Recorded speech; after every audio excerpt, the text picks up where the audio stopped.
in my lifetime. I mean, I can't live long enough to actually save any money. So he says, but it's good for you. This is the Town of Dayton's Board of Selectmen's regular meeting. Today is Wednesday, May 14th, 2025, and it's 6:05 p.m. This is in person and via Zoom at Old Town Hall, 1111 Somerset Ave, Dayton, Mass. This meeting is being recorded. The listing of matters are those reasonably anticipated by the chair which may be discussed at the meeting. Not all items listed may in fact be discussed, and other items not listed may also be brought up for discussion to the extent permitted by law. Can we please have a call to order? Nicole Mello, present. Mark Pacheco, present. And Peter Karen present. And stand for the Pledge of Allegiance. And if you don't mind, just stand for a little while after we have 3 residents that we lost this week. I pledge allegiance to the flag of the United States of America and to the republic for which it stands, one nation, under God, indivisible, with liberty and justice for all. Like I said, we lost 3 residents this week, and they were friends and neighbors of everyone who knew them. Hillary McGovern, Lorna Tabascos, and Donald Ranger.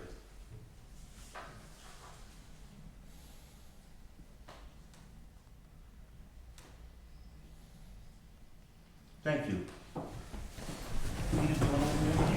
We'll open the Wednesday, May 14th meeting of the Finance Committee. Nobody's on Zoom, so we don't need to do a roll call, so we're good to go. Okay. It is the transfer of the request, reserve fund transfer request is going to be first. This is a review, discuss, and act for us. What are we doing, Ralph? So, yeah, thank you. We're putting in a reserve fund transfer request for a new module in VADAR. This is for the boat excise tax module. We found out that what we've been using, we weren't able to collect taxes on the boat billing, so we were informed by the state we have to do that. So we reached out to our VADAR sales rep, and they came us with the quote.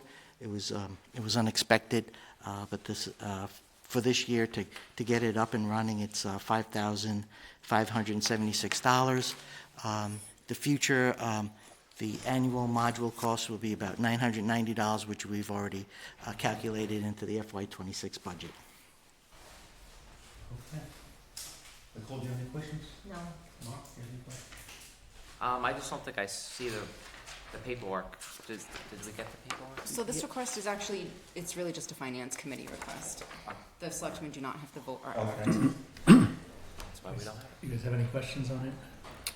So is the boat excise tax for this year yet to be collected? Correct. And is this going to result in an increase next year on the spread among all the boat owners? The 5576, or well, whoever has a boat will be collecting the excise tax. I mean, we have an annual fee for the new module, right? So that, Yes. did we not have that fee before? Correct. So that's going to be spread out, it's going to be calculated into when they calculate the excise tax for the boat owners? So how's it being paid for? The state informed us that we have to collect the tax. So we may be at break even. We don't have a lot of boats here in the town of Dayton where we collect the tax for. But it's an obligation we have to do for the state. How much do we collect in excise tax on boats? I think the current commitment was around, it was either 5,000 to 7,000. I think it was 7,000. And we're going to spend $5,576. That's just the initial purchase and the setup. That's why it's $990 after. Correct. But this is all a moot point because we have to. Okay. So. Waste. It is what it is. Yeah. Take a motion.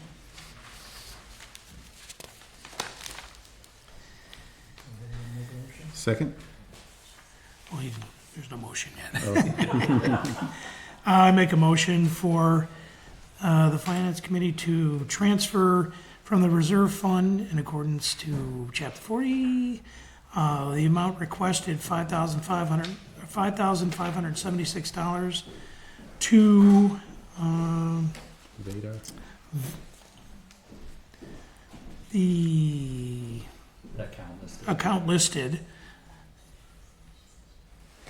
for implementing boat excise tax module in the Vadar system. Second. All in favor? Aye. Opposed? Okay, this is gonna go over now the town warrant articles. And obviously, some of them you guys vote on, some you don't have to. So we'll take care of the ones that you have to vote on, and you guys can leave. Then we'll continue with our regular meeting. Again, this is a review, discuss, and act for all of us, and starting with 113. Town meeting. Oh, so you want to review the budget, not the warrant articles? No, we can do the warrant articles, but we usually go over the budget. If we're not doing that tonight, that saves us a lot of time, because there are discrepancies from what we recommended compared to what the finance committee recommended. Do you want, I've got the list of the accounts that there's a difference. Okay. So we start on Yeah, with the moderator, 114. the stipend pay. That was a discussion with the moderator. Right. So you guys were eliminating that altogether? No, that, we dropped that to 250. 250, on the sheet that we have, I don't have it written down with you guys, Okay. Actually, Peter, do you want this? Oh, yeah, do you mind? Wait, on here, their recommendations are on here. oh, okay, Got it. we can go with this one. Yep. All right, I'll just use this sheet. All right, thank you.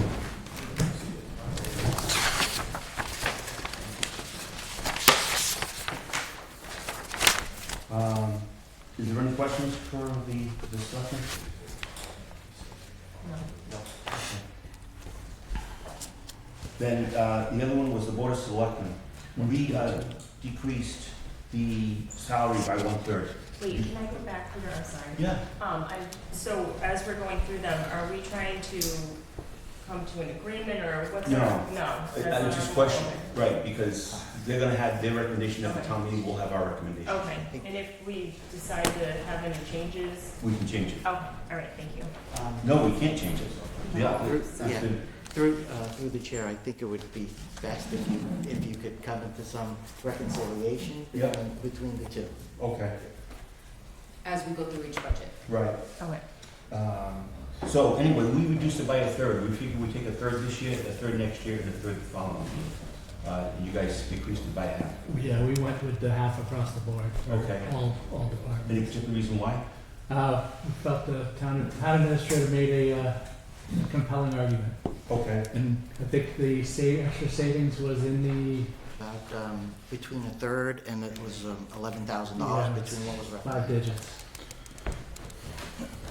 Okay. Now, what would you like to do? I'm willing to go with their recommendations, as knowing that the moderator, knowing that he's not always going to be the same moderator, but the one that we currently have was okay with that number. Mark? My thoughts are that I want to treat everyone the same, so whatever we do for one elected official, I want to do for all of it. Okay. So the one thing that just kind of sticks with me is some of these folks have been elected for a little while, and they probably left knowing there's gonna be a certain salary or stipend, and, so I thought the third, and a third kind of, Right.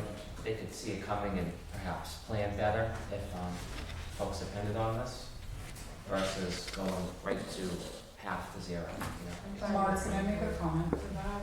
So one of the meetings that we did have that Kevin attended, if I recall correctly, he waived the whole thing.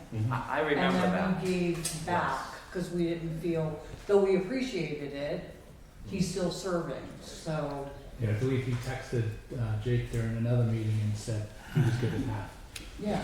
My thoughts more just treat everyone the same, not just about the moderator, just treating every elected official the same. Ours as well, that everybody should be in the same position, it's not this one and that one. Right. I guess the only thing to add to that is we were looking at this as a one-time, not a third, to get them down to zero. Right, so long term, if our financial picture isn't, looking any better, I would imagine these would eventually go to zero. That was kind of the thought process, I think, when the selectmen talked about it. And then we did discuss in a different meeting, if we were able to get in a better position, of course, we would start adjusting them in the opposite direction. That's my thought process. Okay. I'd rather see it go to a third. I understand there's $11,000 difference, but like to what Mark said, these people were appointed or elected knowing that it was a certain figure. And to, for example, somebody had come to me, or actually two people, and were concerned about, they weren't doing it for the money, but they needed the money. And just to take that away from them after we've asked them to put their time in doesn't seem to be fair. This is for next year, not for This is for starting in 26. 24, in fiscal year 26, Did so most- we starting in July. Do most of the, I mean, finance committee, you guys might not even know, but you get paid. Most finance committee members don't know that when they first come on, they learn it Sure. after the first annual town meeting. Do most other positions, similar positions, is that a June payment, or is that something that they get ratably over the course of the year, The majority are paid monthly. monthly, I think you guys are paid twice a year, right? just monthly? Just once a year? Some are quarterly, the majority is monthly.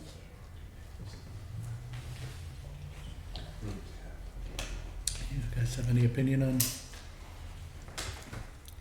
I mean, is it half as opposed to a third, and a third? So we had voted on half. And that was just one time? What, that was, yeah, based on what we thought it would just be the 26 year, but. Mhm. I mean, that makes sense. Then you still have some compensation instead of just phasing it out. Well, we were looking to phase it out over 3 years.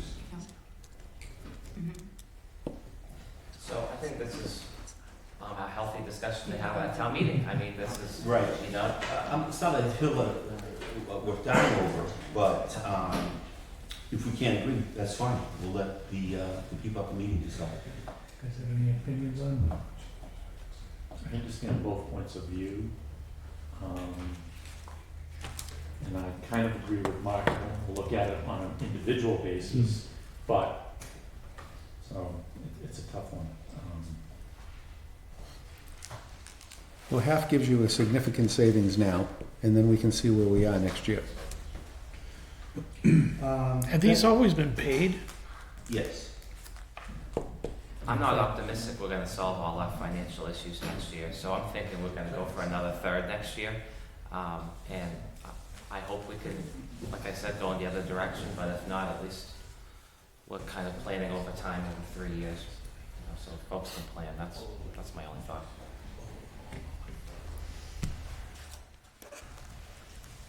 So basically, you're looking at 20, to go from a third next year, if it's 11,000 to say that's 16%, we're looking at 23,000 next year to go from 33 to 66. Rough math. Roughly.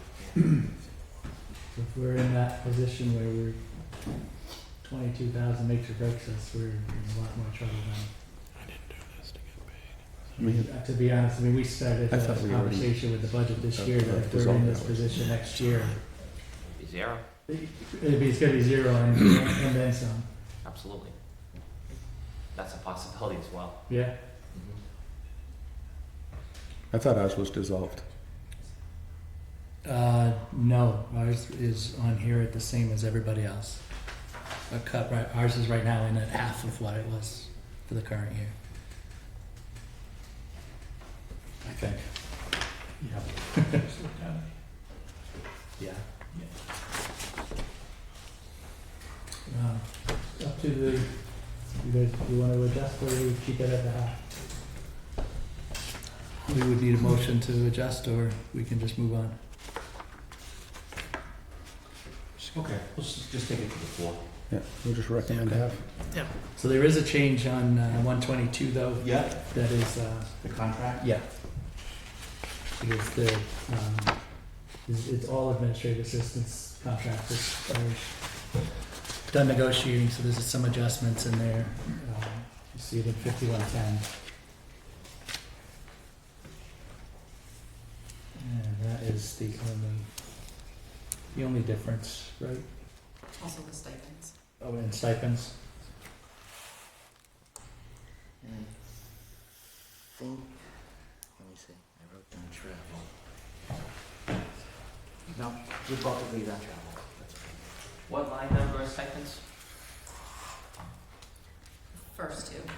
501, 102. 5101 and 5102. Thank you.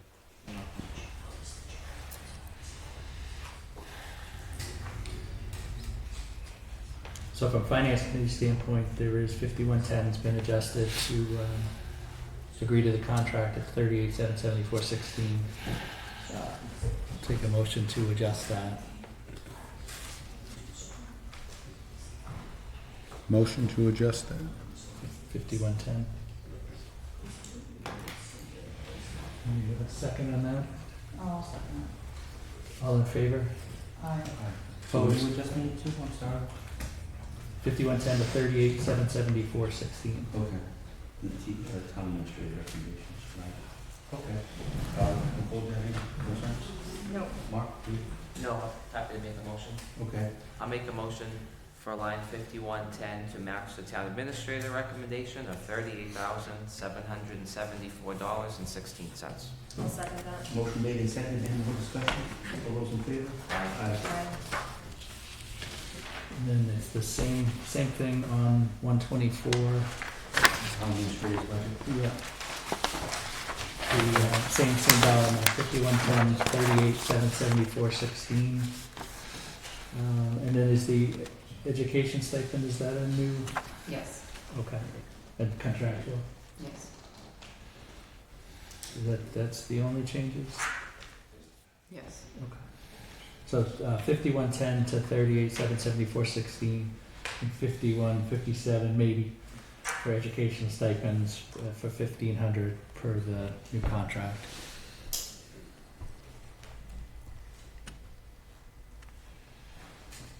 Any questions on those? Nope. Anybody would like to make a motion? Motion to amend.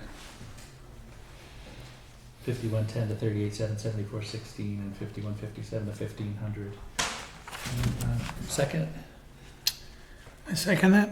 all in favor? Aye. Aye. Opposed? Guys have it. Okay.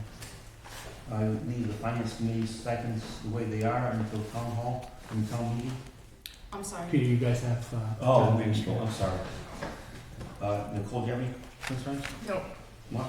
No, I'll make a motion for 5110 to match the town administrator's recommendation for $38,774.16, and 5157 education in the amount of 1,500.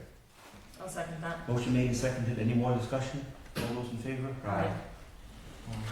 Through the chair, just for all clarification, so we make it, and is it fair to say, can we just make the assumption when it comes to board and committee stipends that you'll stay a third and Right. we'll stay half? Yes. Okay. exactly. So 131 we'll leave alone, 135. Same, Serena, this is a contract Yep. and education stipend change there as well. Yes, salary and education. 5105 going to 100 through 9252, and the stipend increasing 400. Before I ask, Oh, I did, pass the certification. Yeah, thank you. Awesome. Yeah, thanks. No surprise.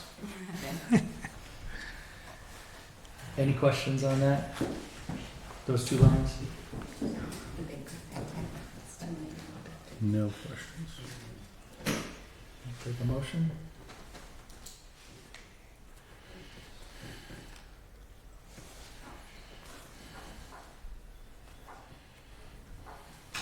Motion to change, As stated, as stated. second? Second. All in favor? Aye. Aye. Opposed? Guys have it. Okay, I 141 is going to be the same. 146, collector. We just have to, we have to Oh. vote on that. Keep forgetting, I'm sorry. Go ahead, Nicole. I don't have any Bob? concerns. No, I'll make a motion for 5105, salary town accountant, to recommend in the amount of $100,392.52, and 5157, education, for $1,750. Okay, motion made and seconded, any discussion? All those in favor? Aye. 146 is the next. Yep.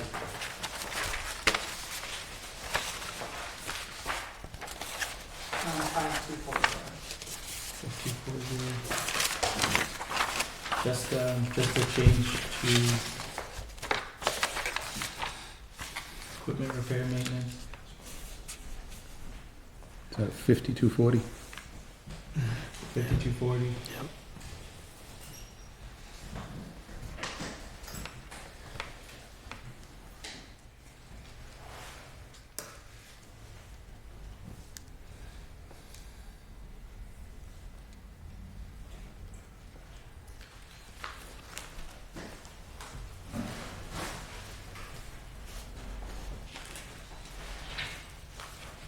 I know we had some discussion on this.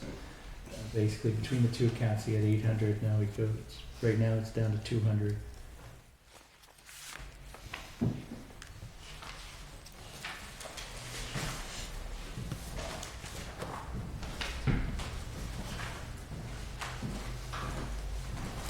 I think the discussion was that nothing had been spent out of that line through March of this year. So the FinCom felt they could use it. Has anything been spent now?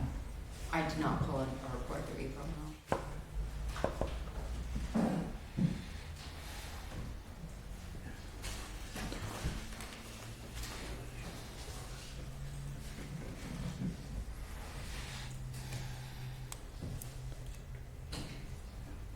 So there's no finance committee recommendation on that for 200? We has voted on 0. Zero.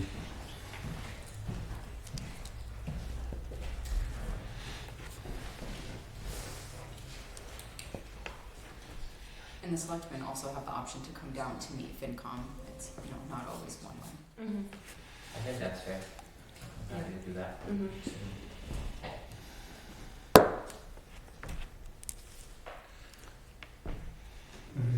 No one has we can pass on it, leave it as is. Pass? Okay. Good. Okay. Nicole? You have any concerns? No. Mark? I'll make a motion for 5240, to be in the amount of $0. I will second that. Motion made and seconded, any more discussion? All those in favor? Aye. Aye. Town council, I think, was similar after discussion with Ralph, that we thought the 50 was Right. What? town council, Department 151. 5390. Thank you.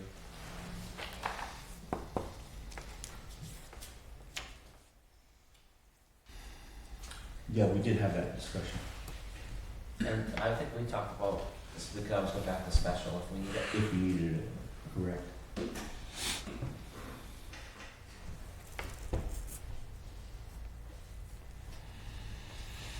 I'd say we keep it at the 4,500, 45,000. Me too. Guys, good with where it is? If it's special, does that mean it could end up actually being more? Could, because, you'd It's more, be, you get paid anyway. it'd be a request. So 45 to maybe pay more, or 50 to maybe pay more, so we'll go with 45. You wanna make it, 45. Second. any other discussion? That makes sense. All in favor? Aye. Aye. Opposed? Okay, Nicole? Gonna keep it the way it is? Yep. Yes. We don't have to vote on that, so not changing. Data copy, 155. Data invoice increase. 5303.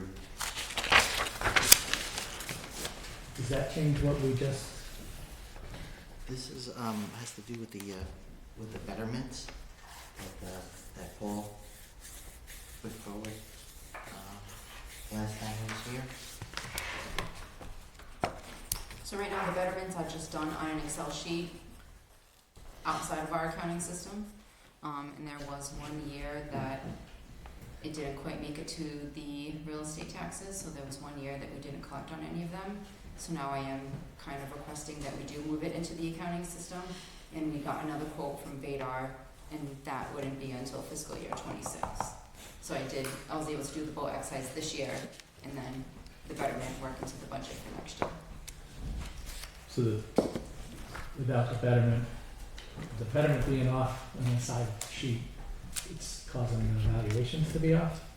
It caused human error, and we were unable to collect revenues. So to me, that's needs to be corrected, especially, if there's a lot of turnover and somebody just can easily misplace it because it's only held in one department.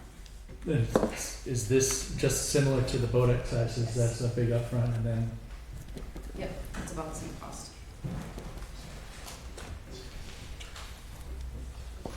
What item number is that? 5303. Do you know like what we collect on that roughly? Just like a rough range? I've looked at it so many times.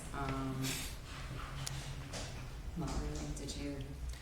No, I think it's under like $10,000. Okay, It's not a big revenue. Yeah. thank you. It's still something. Mhm.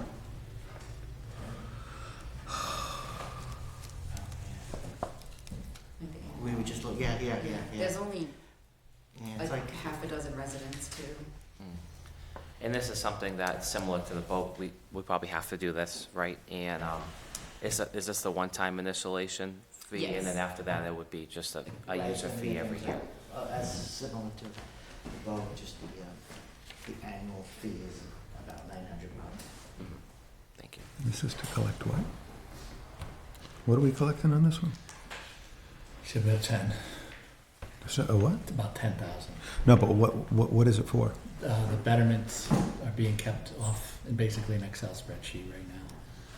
So then that's going to be manually entered, whereas this throws it into the regular accounting software.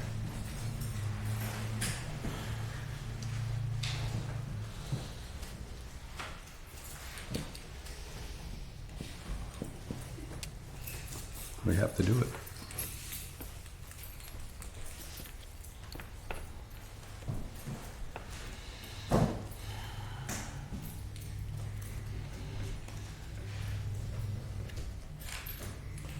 Any questions? Are we sticking to 21 or That was the 27? question. Yes.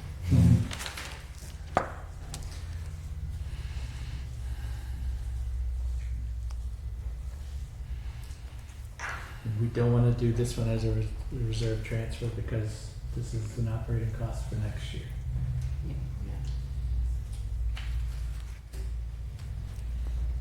And that's why they have 27. Okay. You guys have any questions? No.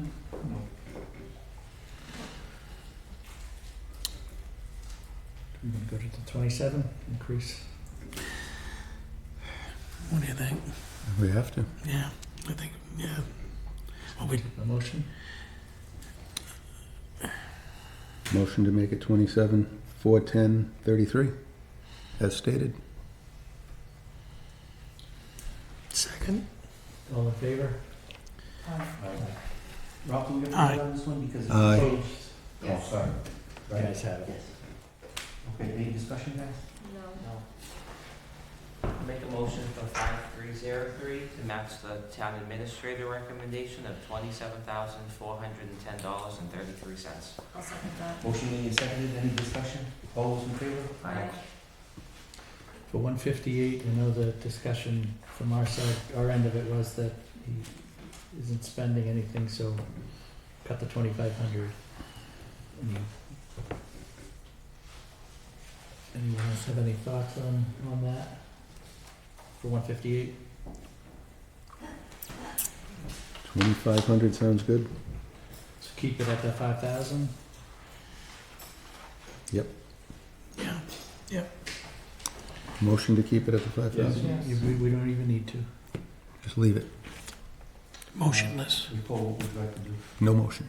I'm looking to meet FinCom. Okay, Mark? Yes. Not to keep talking about special, but I know Paul had a new bylaw for this, and I would support if he is collecting on the tax title and progressing, supporting, putting something for the fall for him, but let's see if he puts this to good use first, so. Okay. Yes, I would make a motion for 5,300 to match the FinCom recommendation of $5,000. I'll second that. Motion made and seconded, any more discussion? All those in favor? Aye. Planning, zoning, 241.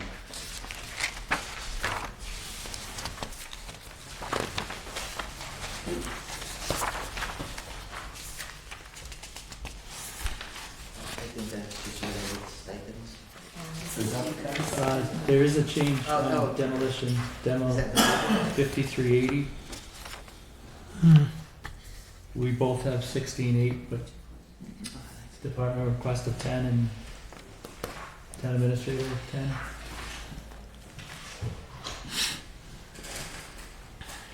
What line item is that? 5380 demolition. Thank you. Is 10,000 the right number? Yes. 10,000 is the right number, yeah, Okay. we had a discussion with the building commissioner. Okay. I'm assuming you guys are good going down to the 10? Oh, Yep. Make a Yes. motion? Make a motion to go down to 10. On, what is it? 5380. 5380. second. All in favor? Aye. Opposed? The ayes have it. Any discussion, guys? What? I need a second, I'm sorry. Sure, 53 under 241, instead of 16,800, 10,000. 241.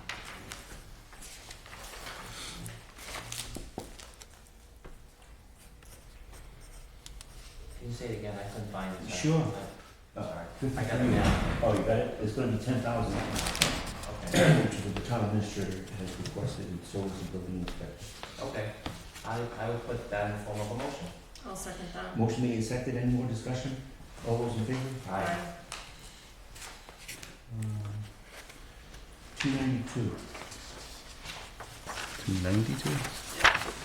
Maybe two on the building repairs, we have 500. Building They've got nothing. repairs, 500. 5250. As I recall from discussion, not there was, spent it? she did have a plan on what she was using the 500 for on the building. It was for clean, Clean, power clean. washing the building. The Yeah. building's been powerful, It's been done already with yeah, the police chief. Now, but yeah, I think that's what her plan was for next year too. We'll cut it to 250?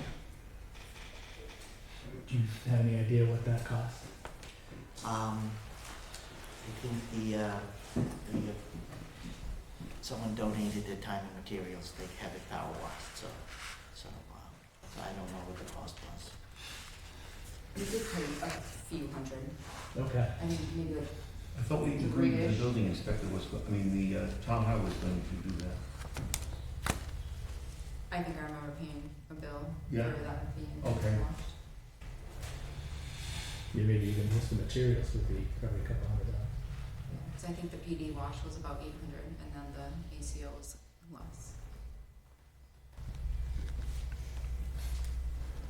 Motion to make it 250? For 5250? What do you guys think? No second? We don't know how much that they actually spent. Building, materials that the guy donated his time. What did that Materials say? are about 200. 250. Yeah, Fine. I would be okay with that. Yeah. I second that. That's a second. Yeah. Thank you, guys. All in favor? Aye. Aye. Opposed? The ayes have it. We changed that to 250. Nicole, do you have any preference? I'm gonna say I agree. I agree too. The fact that we have the highway department that can do it, I don't see why we should go out to an outside source. It was power wash this year, so. Yeah, is it something that's necessary to do yearly? Does she have any other, was there any other usage for the funds that she mentioned? I don't remember. Not that I recall. No, it was just the power wash. Or was it? Which is the other external power wash. I didn't know if she was for anything else inside or. Okay.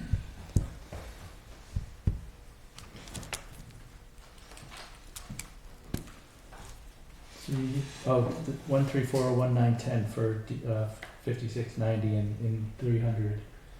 Sorry, can you say that again? Yeah, education, Down to education. 5690. Is that is that not the number that we voted on? The 13401,910? Oh, no, I changed it. That is not the number. I can grab the old book. No, I've got the old. I know you had mentioned to me that the number changed, so I just wasn't sure. The one for 13401, I think it was, you voted on the 13404. Right. With 13401, if that's in it, that's the right number. 401 is the new. That's the new number. Okay. All right, so when we voted last time, they were going to make some changes at the meeting the next night or the next week.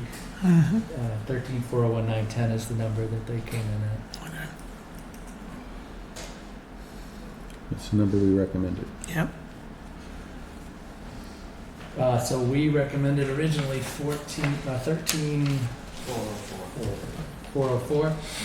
13,404. So they came About $2,700 difference.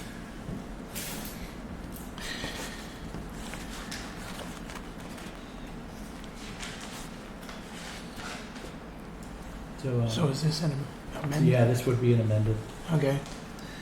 Well, then I'll,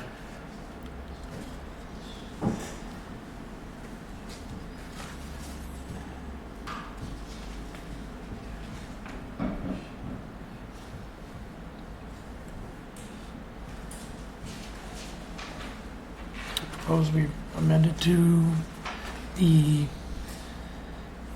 regional school assessment 5690 to 13401,910. Second? All in favor? Aye. Aye. Opposed? The ayes have it. I didn't even have it on here.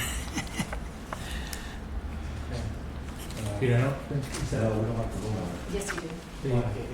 they already adjusted it for. Yeah, it was already They pre-adjusted. had like a round sheet, they gave me that. That's why I didn't see it. Yeah. No, it looks like it's already there. Yeah. I'll make a motion for line 5690, DR Regional School District to be $13,401,910. Second that. Motion made and seconded. Any discussion on this? All those in favor? Aye. 429. Anyone have any questions on what was recommended? 429. For repair and maintenance. Energy? Oh, and energy and repair and maintenance. Repair and Both. maintenance. We recommended 800. Yeah, not sure why. Town administrator said 6. We should go to the town administrators. Yeah. Make a motion for 5210 energy to go to 600 as the town administrator recommended. Sorry, that's, the difference between the FinCom and the BOS rec is the $500 in the repair and maintenance line. On the repair and maintenance line. Yeah, the $500 difference. FinCom voted 500 and BOS says that it's 0. So that's the line we're trying to get. So 5243. Yes. Well, we got 500, so we don't have to make a motion, right? Only if you wanted to. Don't want to. Before we have a preference? 500's I can't good. remember our discussion on this. Is there anything? What maintenance was it going to require? Yeah, I can't There's remember. no spending for that. Oh, maybe that's why. No expenditures. Okay, I think that's why we came to that. I think in the past, there were problems with the lights. Yep. And then there was a discussion about Berkeley reimbursing us for part or all of it.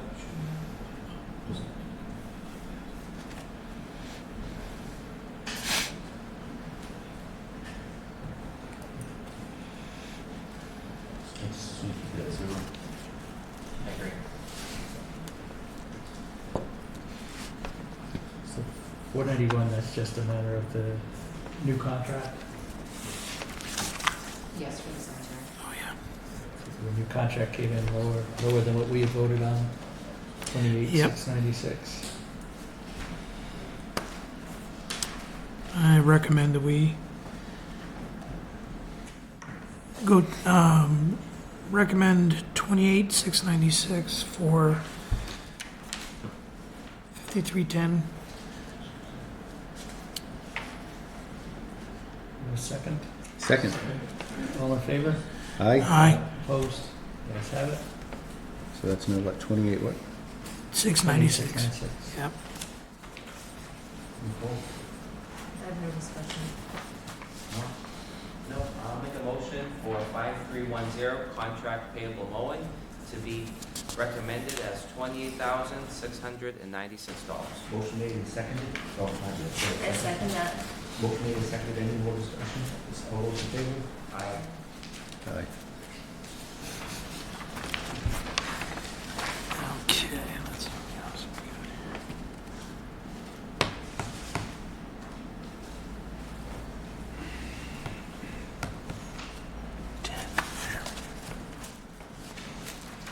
So income, we left in the 500 for the community garden, We took it out. What line, what, department? 630. 630 for the community garden, 5581. Thank you.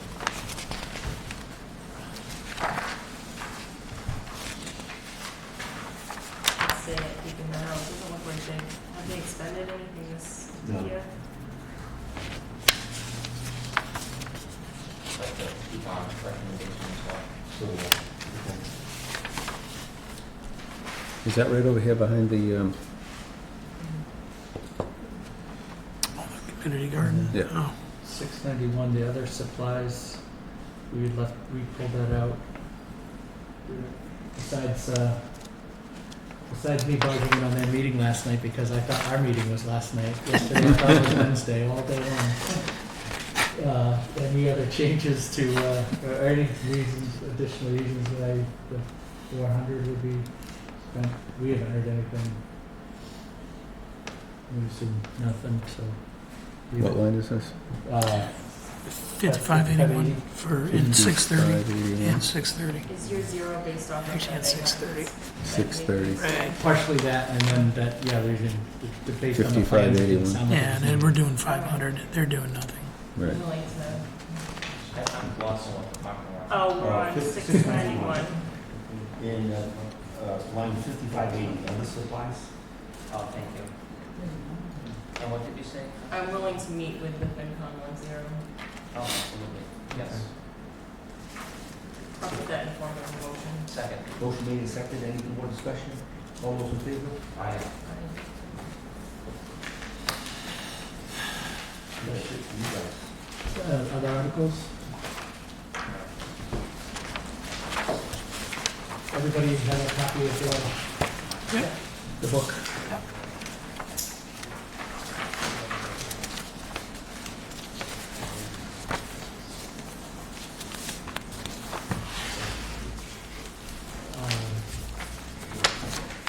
Ralph, if I miss one, just let me know.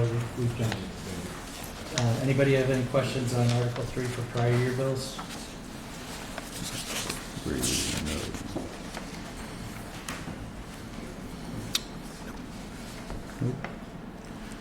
Assuming uniforms, is that t-shirts, things like that? I'm sorry? Uniforms, is that Debbie's uniforms? Yeah, the police department uniforms. These are all bills from last fiscal year. For officer? Yes. Okay. And factory motorsports, just, it's got to be just a part. For the highway department for, yeah. Sounds like they turned into the race club or something, maybe back in the bonus part. The street sweeper. They, someone's looking it up. Any questions on any of the, No. can we take a motion? Can I ask a question? Yeah. Is your motion also going to include the funding source? Because that's something we didn't really discuss. Okay. I have projected the funding sources for all of these, so Okay. why don't we switch? Do you mind if we, that's Peter, please, and it's written on the side. Okay. That is what I was gonna say, so.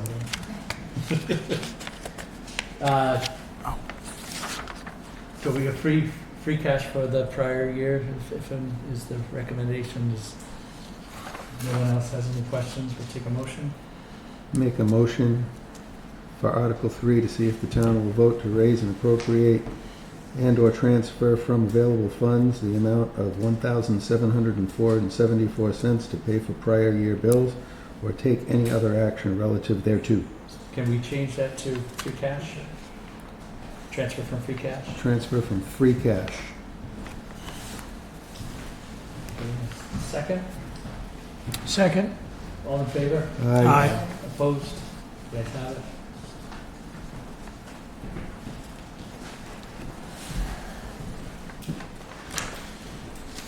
We need to, number 6, for sewer enterprise, we need to do that one. Number 6. Ralph, you need something from us on that?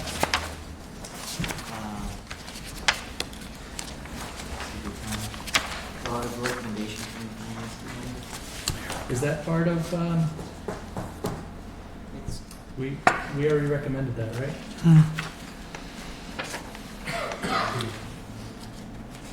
FinCom has not. We did. Yep. Yep. Oh, yeah, as part of the budget. Yep. And then you do have to do it again for the warrant. For the warrant also? Okay. So, is on, actually no page on here, but Article 6, transfer for sewer enterprise retained earnings, 4/11/2/1843, which agrees to our discussions and our vote on the April 16th meeting. Any questions? Can I just ask a question on that? Yeah, yeah. On the stipends for sewer commissioners, it looks like it's the same. Did that decrease by a third too? Because that would No. affect Article 6, right? The salaries for direct costs. It would, because that was an enterprise fund, we left that one alone, where they're raising their money basically from their own revenues. That's why we left it there. I'm not sure if we had that discussion as a board, No, but we didn't. I personally think enterprise fund are not still a taxpayer and it's still being taxed, and still paying a fee to use it. Mike, it's not a tax. It's a bill that It's a they pay. usage, They yeah. pay a usage, Yeah. right. It's not a tax. But it's under the town of Dayton. They're elected members of the town. The Board of Sewer Commissioners, we have our own annual meeting every year, and our ratepayers are invited to come to vote on our budget. And that's the way it's always worked. And that's the way the enterprise system works. All our bills are paid for by the rate users, or the ratepayers.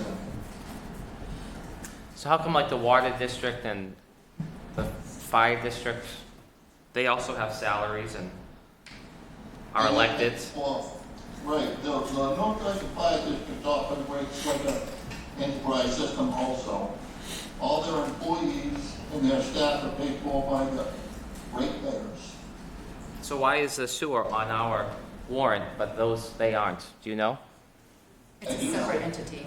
It's So separate. the sewer commissioners are not a separate entity then, if the districts aren't?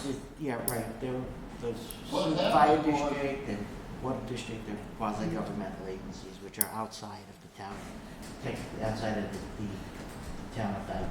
Because they can raise their own This taxes. they could raise. Okay. We, this is an enterprise fund, and we do have the accounting and So, I'm right, sewer can't raise their own taxes, but North Dayton Fire District, Dayton Water District, they can raise their own taxes. Nancy? If I may, Sure. the sewer department is a department of the town of Dayton. They do have an enterprise account. I'm one of the people that pays into that because we pay for services. But they are elected officials like planning and assessors and selectmen. my position is, and I told Mr. Ferry this because he's one of the commissioners, everyone should be treated the same, elected officials. If you're going to reduce the salaries of the other elected officials that are departments within the town, this department should also be cut. So to say they have an enterprise fund, it's public money. Yes, we put this in. The fact that they have a budget meeting and everybody can go and express their opinion is no different than when the Board of Assessors uses its budget and says what it wants to do. It still comes back to town administrator, Board of Selectmen, and the Finance Committee. It is public money. And to say that they're different, they are not a district, you can't compare them to Dayton Water, not Dayton Fire, or Dayton Electric Light. They have separate elected officials running those districts, as does the school department. So, if you were going to make the reductions, whether it's 50% or 33%, all town elected officials should be treated the same, and the sewer commissions fall into the same category as the rest of us. That makes sense. And on the same line as what Nancy said, planning board, we don't have a board of selectmen recommendation. Was that, do you know, was that, sorry to hijack your line item, okay. Was that voted as a third, do you know? Sorry, on Yeah. Right, so the planning the planning's board, okay. the recommendation would have, A third, okay, so the only thing that we have a discrepancy on is sewer commissioner. yes. I tend that what Nancy said makes sense to me, and that's the principle that I was basically alluding to, was to treat them the same, because they are listed amongst other elected officials on the warrant. So I'd like the board, hopefully, to reduce them by a third as well. I wanted to say that before you guys made your recommendation. Thank you, Yes. because then we would have to go through it again. I would like to say that if you're gonna reduce the sewer commissioner's stipend, that the money that you'd be saving will not go into this general fund, will stay in our enterprise account. You basically, so we would be reducing the transfer from sewer enterprise retained earnings portion, right, on Article 6. Mark, is that what you're recommending? So on the direct cost salaries, that's what I'm thinking. Well, so what we're looking at, yes, but then where that number comes in on Article 6 on the warrant, it's broken out between two different sections, one being sewer receipts Yes, and one being transfer from enterprise retained earnings. right. My assumption, and I think, Woody, I think this is what you're asking, is that it would reduce the transfer from sewer enterprise retained earnings? Yes, Okay, I agree. Thank you. and just so everybody knows, you know, when you flush the toilet, that stuff just don't go away. You know, we have a superintendent, we have a staff, we actually have people that work for the sewer department that most people don't realize. So it's not a little I have a magic septic wand. system. There you go.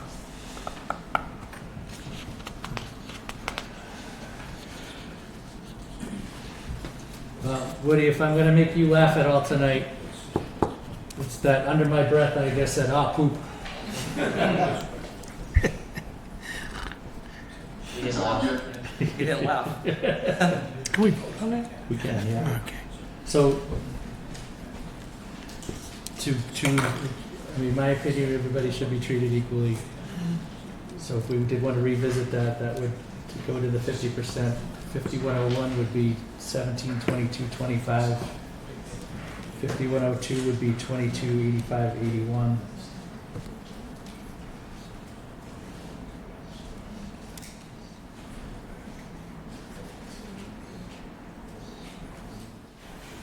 I'm getting the change, the new numbers. 285. Yeah.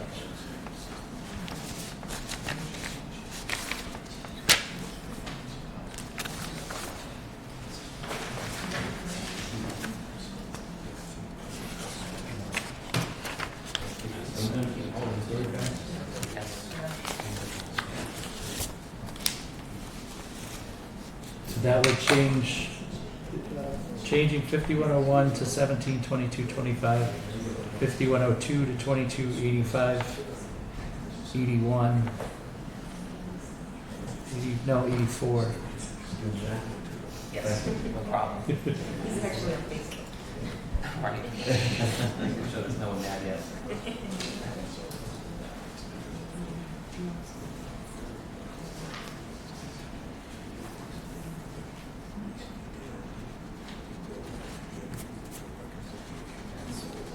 Rather than do all the math again. What do you have now?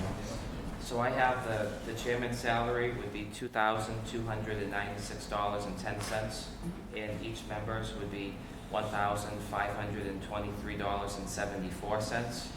So we'd be reducing the stipends from $8,016.18 to $5,343.58. So there's a difference of $2,672.60. So the transfer from sewer enterprise fund retained earnings would be $78,720.83. Sorry, I matched with your first number, but not 78,000 the what? second number. Okay. I think 781, I think. 78,375? Well, actually, his was 70, I'll give you her numbers. yeah, $3,000. 7880. $47.40. So that's what I gotta say here. 385, yeah. 385, okay. I think you Oh. said a third, not 2/3. For the $3,440.50, that one. The second line. That's what I So what do you have for a number? For line 5102, the $4,571.67 would go to $3,047.48. So what they collected stays the same, Yeah, yeah. but these get Yeah. changed.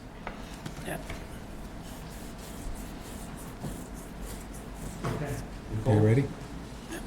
No. We don't have to make a motion? Yes. We have to make a motion, right? You Yeah. will, yeah. Motion made, seconded, any discussion? More discussion? All in favor? Aye. So for us, it would be the 50% would be a change of roughly $4,008. Doug's got my math over there, so. Here you go. Make a motion for Article 6. Wait, just- sorry. We have too many things going on here. So first we have to change the budget, which Mark just did, and then we'll go back to the article. Okay. So in the budget, you have the number for the first line, 1722. 172225 and 228584. There you go. So we need a motion on that. Yes.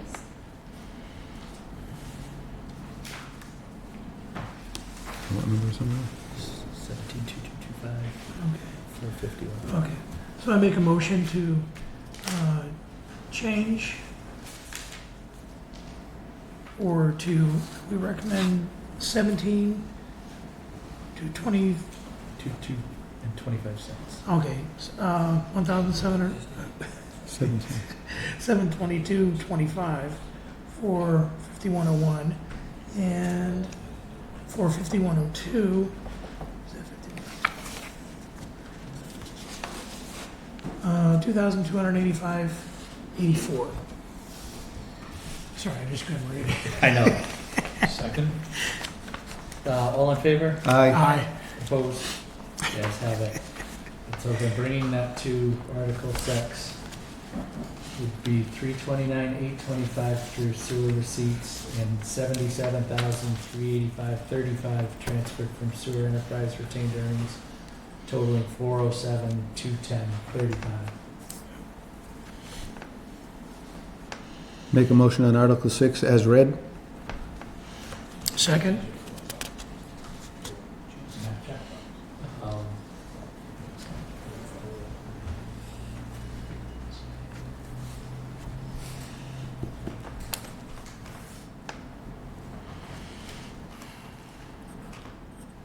And the bottom line was 407, 500. 247, 210, 35.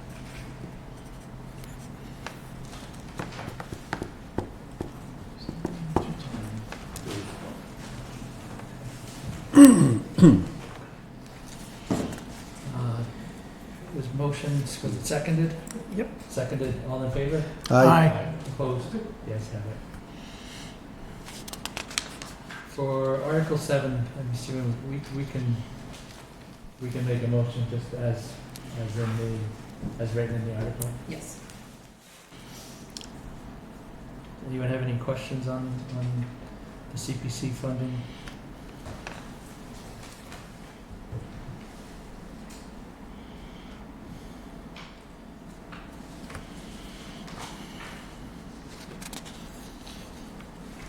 Make a motion to accept Article 7 as written, to see if the town will vote to appropriate or reserve from the Community Preservation Act annual reserves in the amounts recommended by the Community Preservation Committee, and in accordance with MGL Chapter 44B, Section 6, for the committee's administrative expenses, community preservation projects, and other expenses in the fiscal year 2026, with each item to be considered a separate appropriation or take any action relative thereto. Appropriation from FY 2026 estimated revenues for the CPC administrative expense, $7,600.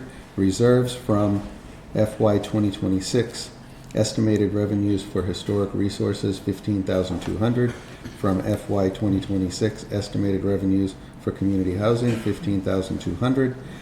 From FY 2026 estimated revenues for open space, $15,200.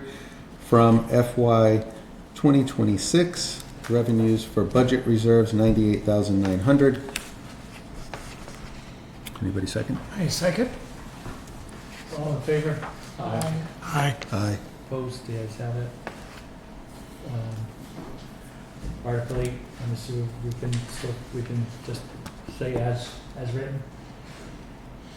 So if anyone wants to make a motion for Article 8, we can say as written. I make a motion. Go ahead. Go ahead. I motion that we accept Article 8 as written. Second. All in favor? Aye. Opposed? Ayes have it. And 9 would be the same for CPC. Would be as written. I make a motion that we accept Article 9 as written. Second. All in favor? Aye. Aye. Opposed? Guys have it. 12 is the next for us. Is just the snow and ice. We transfer from free cash. Any questions on that? No.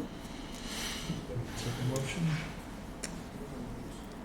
I'll make a motion to accept Article 12 as written. With funding being from free cash. Funding being from free cash. Second. All in favor? Aye. Aye. Opposed? Guys have it. 13 is from the PEG account.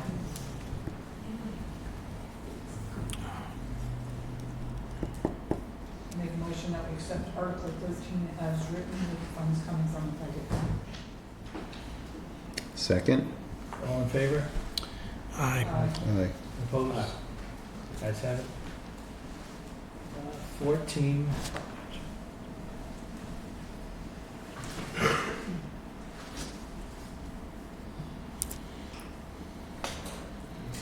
Suggestion is free cash here. Maybe just, do you guys know what this one is? I could explain. We're going for another fiber grant, we need a 5% match. So this would represent that 5% match to complete the fiber connections to the highway, the transfer station, and the animal control office. So all town would be connected at that point? Is this TMLP? We're working with them, yes. Did you guys gonna hook up my house? Sure. Gonna hook up Forest Street? Yeah. Did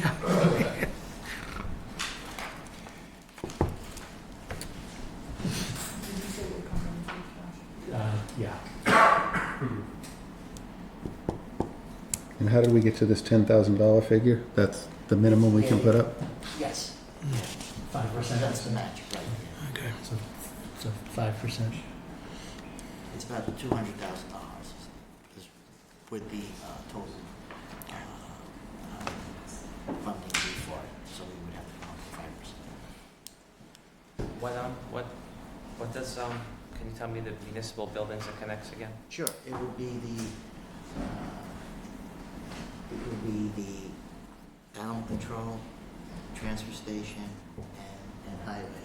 And also, it would create a connection between the two water towers, or a fiber connection between the two water towers for communications. Awesome, thank you. Yep. Having the transfer station on, will that help with the POS? Yes. Great. Any questions on 14? Nope. Take a motion.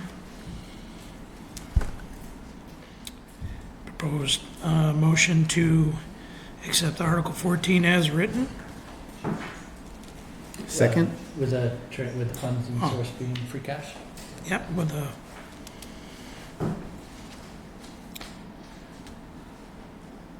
And seconded. All in favor? Aye. aye. Opposed? Guys have it. 15 is a deposit to stabilization.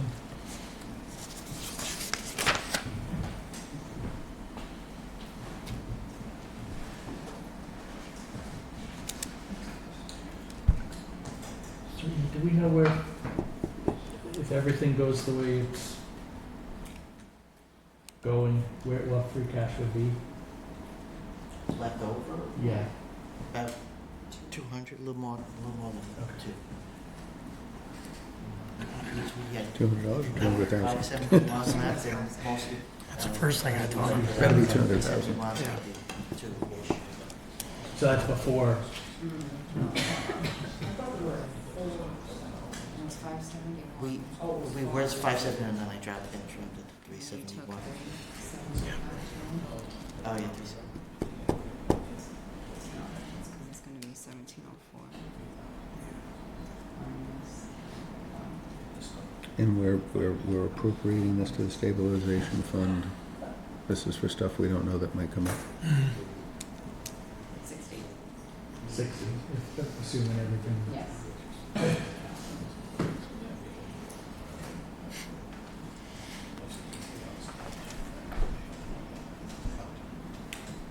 Is there a number on that 25,000 that you perceive that you already know is probably gonna get used? At a stabilization? So they're gonna take the 25,000, Yeah. transfer from available funds to stabilization. So is there things that we think are coming down the pike in stabilization that we need the entire 25,000? See, the regulars, we've got the two stabilization accounts. One is the capital and one is the, in essence, operational savings. And this one is This the, one's the operational. so operationally speaking, we have reason to believe we need that 25,000? Or is there another number?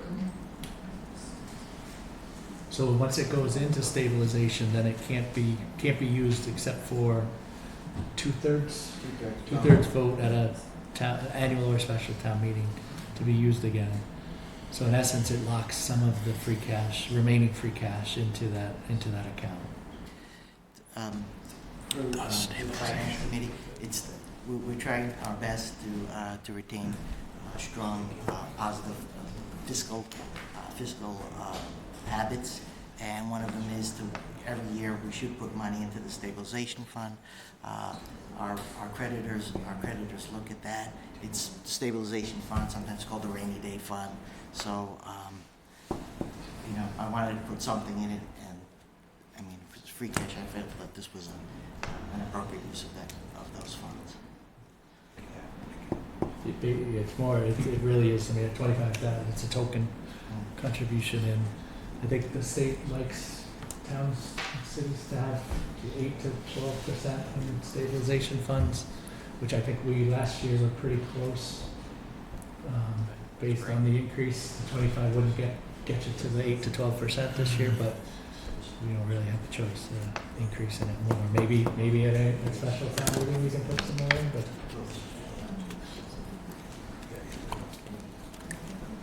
Okay. any other questions on the discussion? They won't pull this from free cash. Yeah. Okay. So I'll make a motion that we accept Article 15 as written with the $25,000 coming from free cash. Second. All in favor? Aye. Oppose. Opposed? What? Ayes have it. Article 20.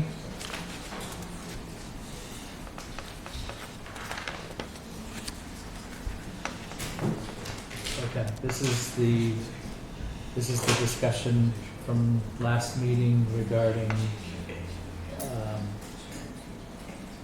funding for communications. I guess my question, right?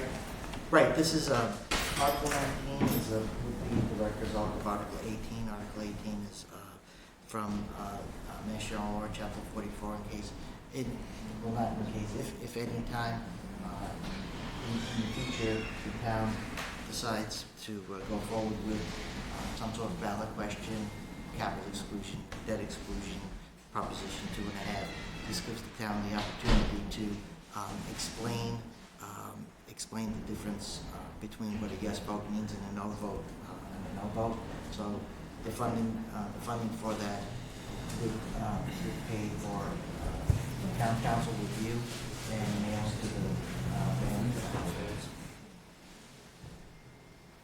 So just to go from 18, 19, and 20, if 18 were to pass, would we still look to 19 and 20?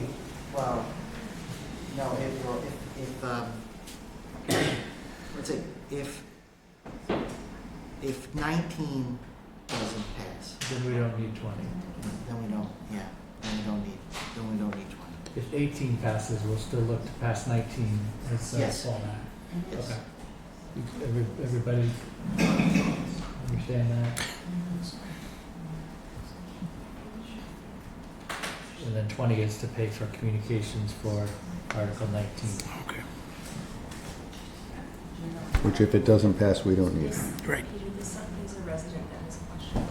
Hi, I have a question. Does somebody, I don't really understand this whole sanitation enterprise, does somebody, before it goes to a vote before the town, send something out or explain to us what is the implications of the sanitation enterprise vice just having it as part of our built-in taxes? We had a presentation at our last Board of Selectmen meeting. We're going to discuss it more tonight. I'm sure we'll have a presentation at town meeting, and it would be subject to debate at town meeting. Is that a fair response, Ralph? That is, and it's part of my town administrator update. We'll put it on the website as well, information. I mean, you're asking people to vote, and, you know, as a percentage of the town is like less than 0.5% of us here, you know? Right. Town meetings where we want Yeah. that debate.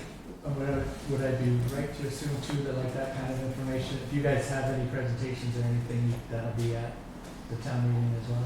Right. Absolutely. It would be at town meeting. It's on the June 9th town meeting. That's when the vote is. So we're going to be getting information. But to emphasize the point, yeah, the more information you can get on it beforehand, the easier a decision, or the more informed a decision you can make. Well, and I think the less churn at the meeting. True, yeah. Absolutely. Back to Article 20. Any questions on the further discussion? No. So do we need a motion on 20 in case 19 passes? Yeah. So I make a motion to see if the town will vote to raise and appropriate and transfer from Free cash. a sum of $7,000 to be expended by the Board of Selectmen to fund the implementation of the provisions of MGL Chapter 53, 18B, or take any other action relative thereto if 19 passes. second. All in favor? Aye. Aye. Opposed? You guys have it. And if I'm not mistaken, that is, are we anything else?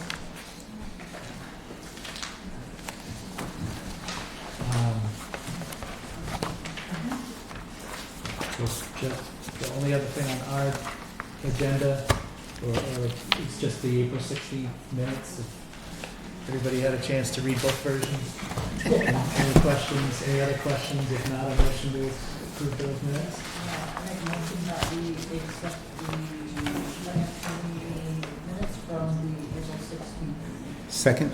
All in favor? Aye. Opposed? The ayes have it. Our next scheduled meeting would be right before June 9th, probably 6 o'clock at this point. Otherwise, I've got nothing else, so take a motion for us to adjourn. Make a motion that we adjourn. All in favor? Aye. Opposed? The ayes have it. Thank you. Thanks. Motion to recess for 5 minutes. Discussion? All those in favor? Aye.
Guys, we're gonna start again, please.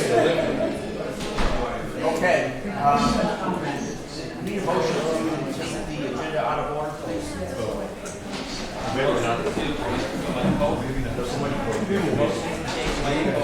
On the presentation out of order. I will second that. Aye. Okay, guys, you're up. Oh, we are, okay. Good evening. So you can just go to our next slide and then I'll launch from there. So I'm Bruce Thompson. I'm with a company called The Maximus Incorporated. I am Zeneca's project manager for the former Zeneca site on Main Street. And I'm here with James Barbas with Geosyntec, who's one of our consultants. And we're not, after hearing the last hour and 15 minutes, we're asking for no money. and in fact, some of the things we're going to ask about we would fund, but I'll get there. So the introduction we wanted to do tonight is talking about the dam, the Muddy Cove Pond Dam on Elm Street, and a little bit about the status of it. There's been some issues that we're managing, and it's led us to look hard at what the options are for that dam. And basically where we are is it's leaking through the bottom of it, and we should either remove it or repair it, and we'll talk about some of the issues that we have there. And really this is intended as an introductory view for you all, and then we have a reservation with the Conservation Commission in June to talk about similar issues. At the end of this process, we've already been in front of the Office of Dam Safety, and there's a variety, very bluntly, there's a variety of programs that if Dayton was a partner in this, we could get grants, and then it could help affect how we do restoration and what happens there. More on that in a minute. Can you go to our next? So, all you live here, you know this dam's been sitting there. It was built in 1950. It provided basically clean water, a non-contact cooling water for, at that point in time, that was ICI Americas running the site. Zeneca took over the property early 90s, and the site was basically decommissioned starting in 1994. So this impoundment, which is the Muddy Cove Pond, no longer has its original use, its intended use. So there's no need for it as far as Zeneca is concerned. And through Geosyntec, our consultant, it's a dam. So as an owner of a dam, you get to do inspections and reporting for the Office of Dam Safety. We have an emergency action plan. We meet with your fire chief, and we go through that. And it's basically for long-term flooding issues, and we report up. Can you go to our next one? So the issue that we found March 23 was seepage. And what this is water underflowing the dam. So, and eventually it can start to tunnel out and cause a catastrophic failure. So that's a bad thing. We saw that through our monthly inspections, and the first thing we did was lower the level of the pond behind the dam. And the reason why is that reduces the pressure. It reduces the force that's trying to push water through and make the dam erode. So that's a temporary, basically, approach to save it, reduce the pressure, and we maintain that. We look at storms, we reduce the amount of water behind there so we don't have issues. And we continue to inspect and basically we monitor it. So that's been the interim actions. Thank you. So, not to go into regs, I've already heard MGL. So we have 302 CMR, and under the state's dam regs, at this point, we would either need to go in and remove the dam and restore the impounded area behind it, or we would have to do fairly massive rehabilitation to meet the full dam safety requirements. The spillway would be double, triple, three times the width, and there would be a lot of other construction work there, really in our mind to no purpose because Zeneca has no need for it. So we've been through this process. This is James' specialty, is looking at dams. And if you've been tracking what's happened in Massachusetts, Office of Dam Safety would like these non-utilized dams gone. And there's a couple of reasons. One is, top line, like eliminating the risk of failure is a great thing for public safety. So if you don't have it and it doesn't decay, that's a good reason. So that would affect flooding and other potentials that come out of there.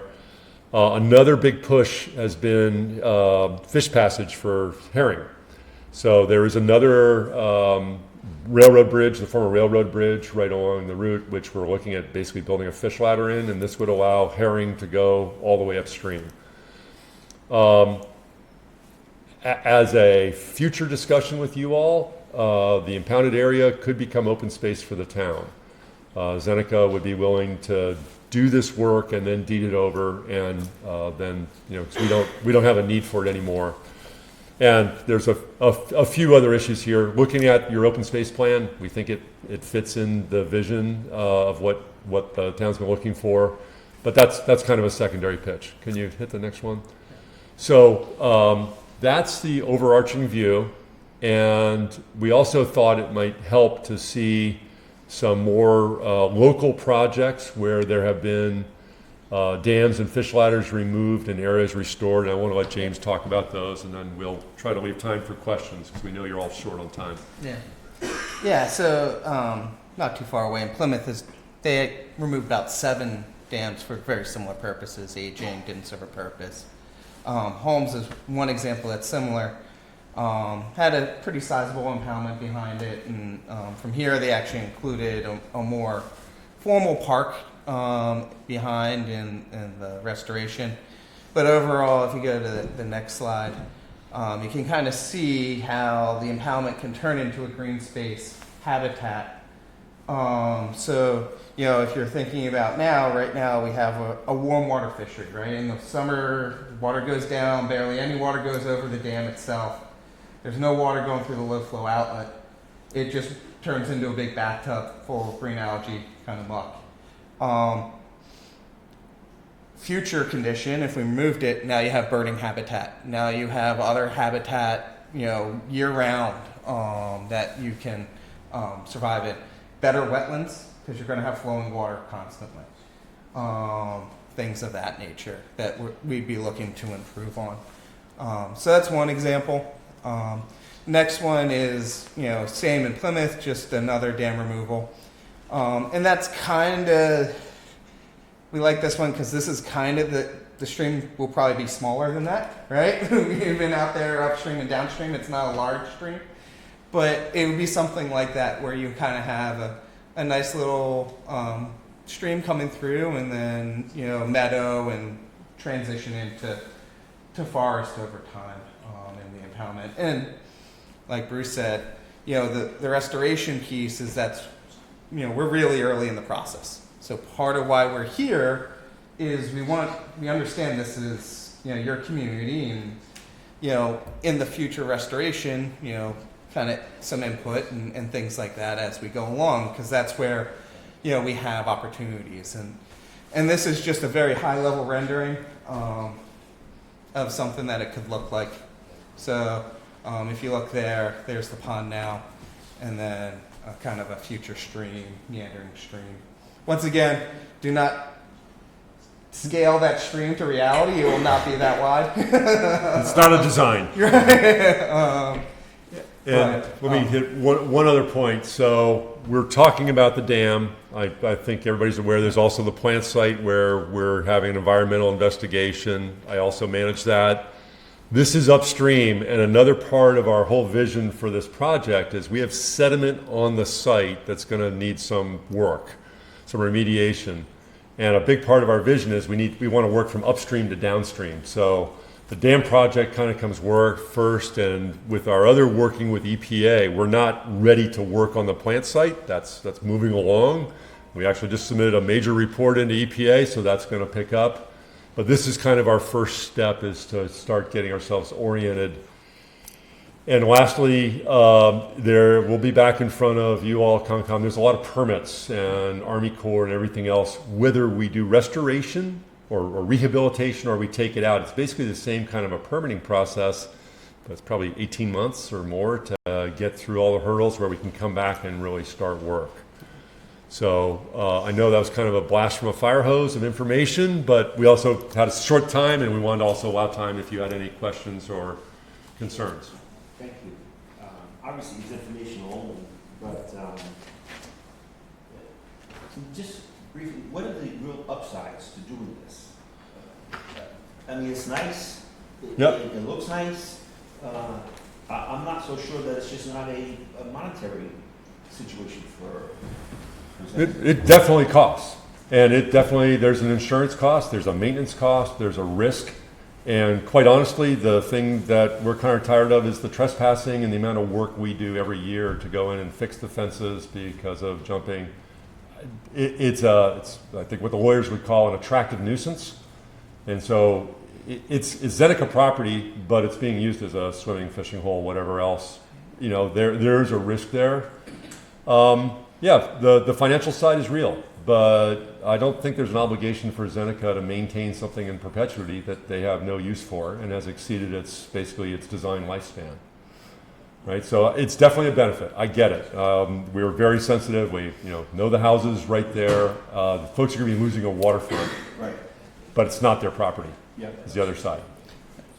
As a long reach, I think Zeneca would like if we had to go down the restoration and rebuild it, we would like to still give it away and hand over, if there's maintenance monitoring, let the town manage it as a recreation area would be great. But we don't see a benefit over the long term to having basically what are we at, a medium risk? High risk? High risk. We're a high risk dam by how how Office of Dam Safety qualifies it, because it's compacted earth. And there's no use for it, so we don't have a real incentive to go out and say, oh, hey, we need this for some purpose. So moving it along. And if you think about long term, right, water quality is going to be a bigger issue. Shallow dams that warm up, Now you're talking about harmful algal blooms. You're talking about other health risks, risks for your dogs or things like that that can really make them sick. That is going to be a real thing for dams like this one as temperature rises and other impacts in the summer. And as you said, people are not supposed to be utilizing that water, so it really shouldn't be a public health risk if they're staying off the property as they Right.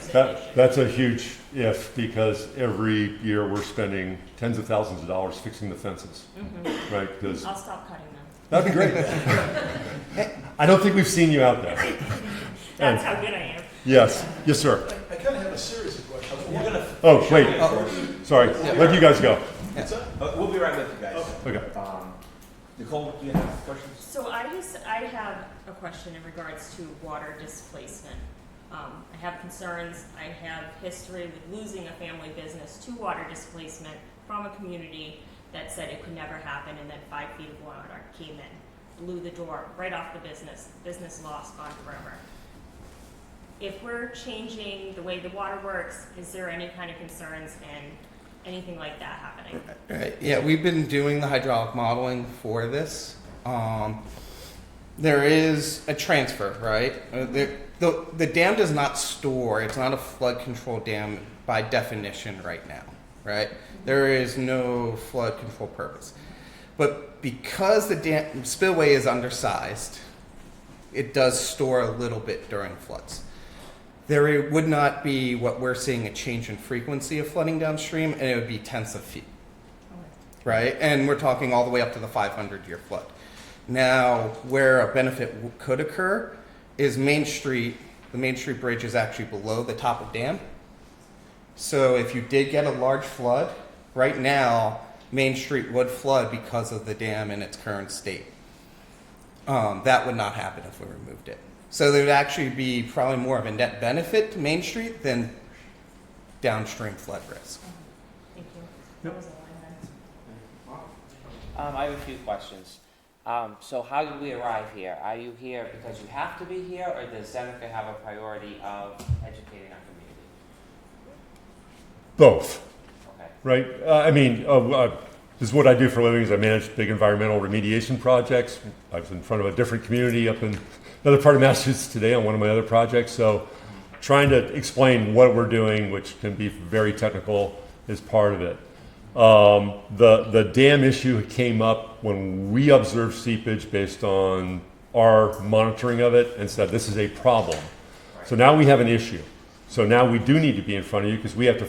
We're looking at that path forward, and right now our best vision is that removal is a better option, and the regulatory agencies, Office of Dam Safety, Mass DEP, are going to support that because that's what they're trying to do with other similar dams around the state. Okay. But also then looking at that, I'd like to look at it as a benefit because we can take this open water body, yes, skating, other things, but it can actually become a very nice, viable uplands, park open space. And part of that would be part of our restoration, and that would be an area, town's on board, then we think about, where do you want walking trails? How do we utilize this space? We can get more creative with how it gets delivered, particularly if you had an opinion that maybe the town would want to take the property, not buy it, but take it out of the donation and then add it to your open space. Okay. And is there any immediate public safety or life threats?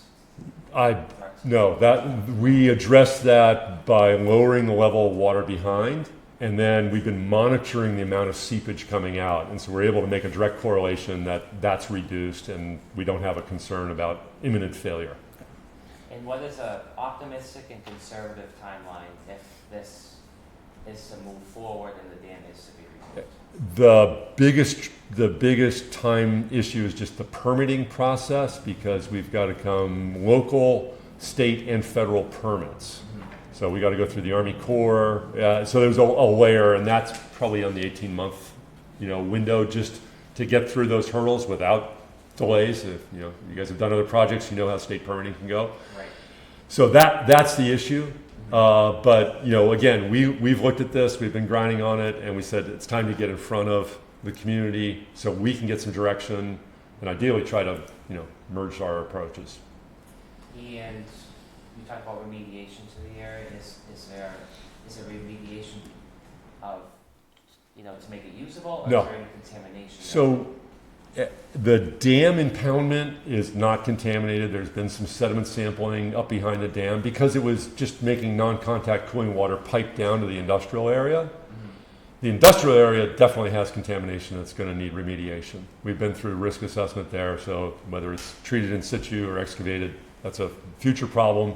The dam itself is not impacted. There are no no contamination concerns associated with what we're talking about right now. Right now, okay. Because I think residents definitely want to hear that. Yep. That's probably a big concern. So none of this work would have any health impacts to our community. No. I mean, anytime you move dirt, you have dust controls, but we monitor that. You your water truck and you meet OSHA requirements. Yeah, but it's no chemical issues. No. And we'll be doing additional sampling of the sediment and everything as part of the permitting process. So that. Perfect. So, thank you. Yep. Thanks. That's all I have. Yes, sir. Thank you. Can you take the? Yeah, you can come up to the podium if you don't mind. Oh, sure. Go back to it. My name's Glenn Cabbage. I am over in 2484 Pleasant Street. So I'm real close to the, what I think is called Muddy Cove itself, the downstream of the dam. Just a couple of questions. In general, the reason for the fence, is that just liability, things like that, or? I mean, because as you said, it is kind of a fishing hole for a lot of people around the pond itself. Around the fence around the spillway area, it was originally protected, and we had people jumping off the roof of the little shed there. Oh, okay. Water. We're trying to. Okay, just curious. All right. In terms of, I guess my biggest concern is not so much whether there's a pond or not, it's what happens as that water comes down through the contaminated area out into the cove and out into the river. Yeah. Can you tell us what's going on now? There's got to be contaminants reaching the cove and thus the river now.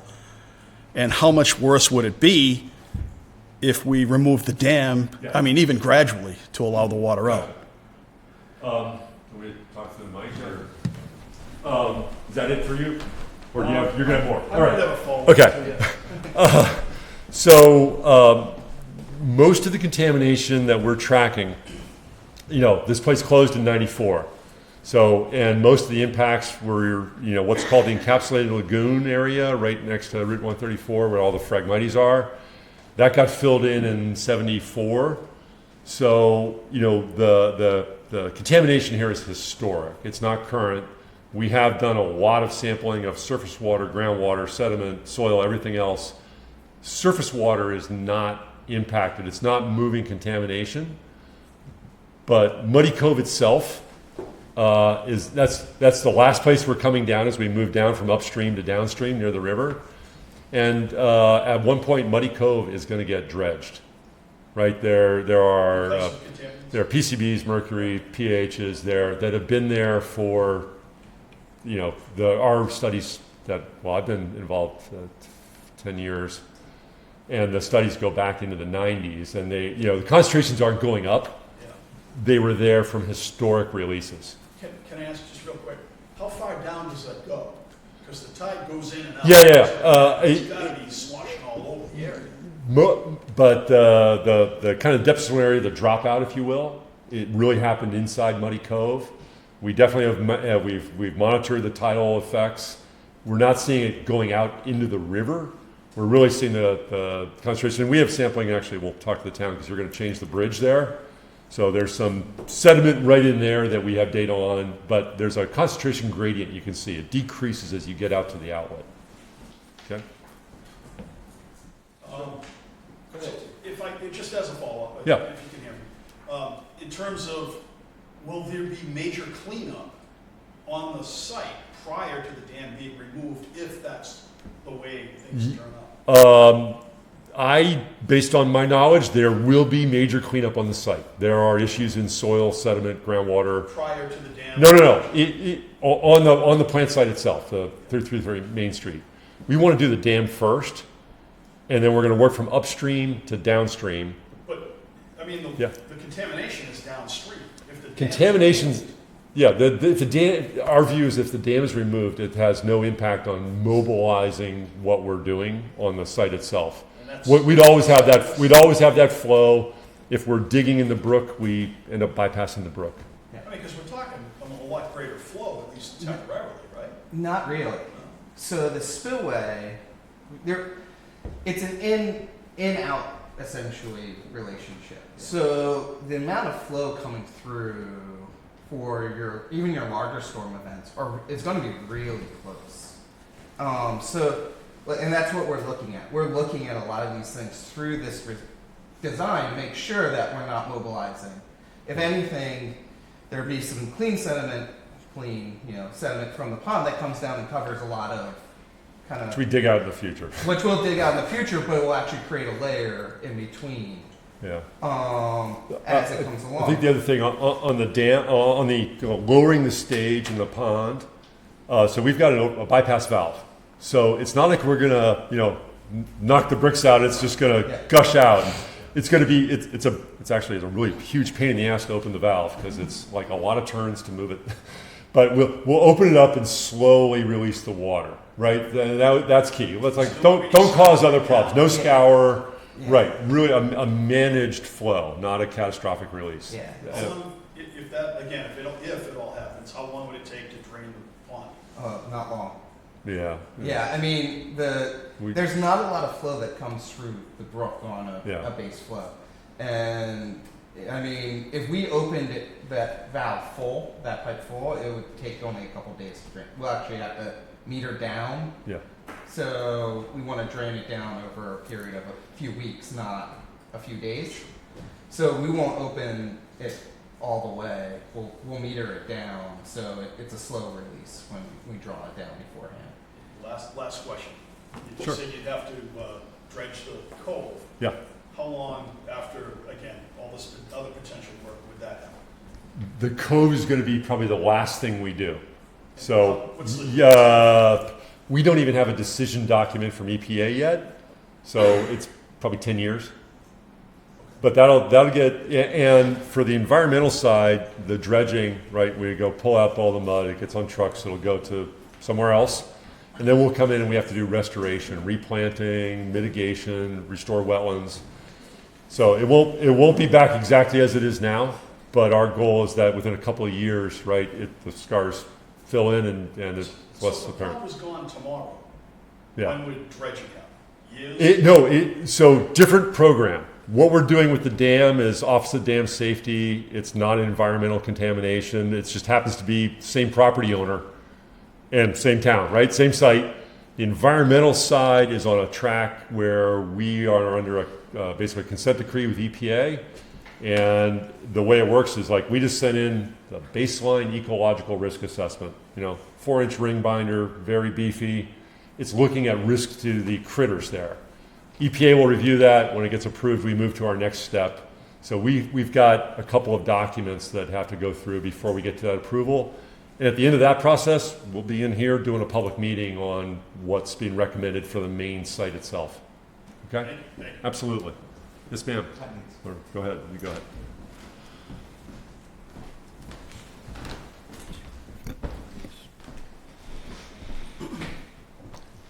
Nancy Goulart, former resident of Main Street, former selectman.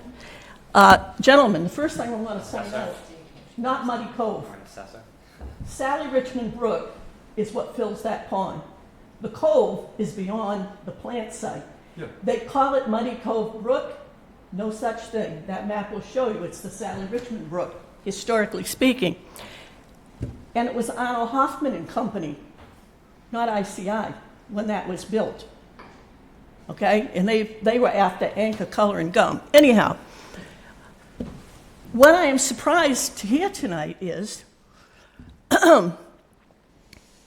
when Jack Taylor came on the Board of Selectmen and we talked about acquiring gifts from AstraZeneca, one of the questions, they offered us a package. All the property, including the pond on Elm Street, bordered by Elm and Main, okay? And 3 lots on Main that have frontage on Main. So we talked about acquiring the property, and we had Beth Talbot, former person with the, we called her the Dam Lady, DAM. But that was her area of expertise, and I know she's moved on to somewhere else in the state. And she came down and talked about the dam, because our question was, what kind of a risk are we facing? The dam has been rated fair, I think, since I lived in town. So, and I have correspondence to this effect somewhere. There's got to be a file in this town with all this good stuff in it. I got in touch with the gentleman at AstraZeneca. I think his name was Charles Elmendorf. Ring a bell? Yep. Okay. And I said to him, we are interested in all of it. However, can we break these gifts up? Because the whole dam pond situation, that's one thing. We would love to get those 3 pieces of land on Main Street. So they allowed us to do that. And the town did accept at a town meeting gift of those 3 lots, which enables you to walk from the land we acquired on Brook Street on the north side when we acquired the western part of the river. You can actually walk on town land all the way down to that pond through that land, because we own all that land. So we thought this is a great place to connect up all our walking trails for recreational purposes.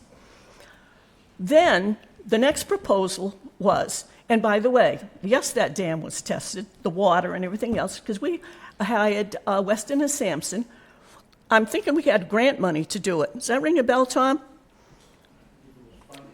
But anyhow, the testing they're referring to was done at our request by Weston and Sampson, and they did not find contaminants because it was built to be a, if you will, clean water source for the manufacturing process, because they didn't have town water at the time. Matter of fact, there's a pipeline that runs from the Segregansett River, the land that we acquired, all down through the back that goes down to that. Because when Mr. Ferry and Mr. Frenette and I went down to look at the property on Brook Street, Bill Frenette pointed out the pipe. It's still there, you can see it. So that helped to fill that pond.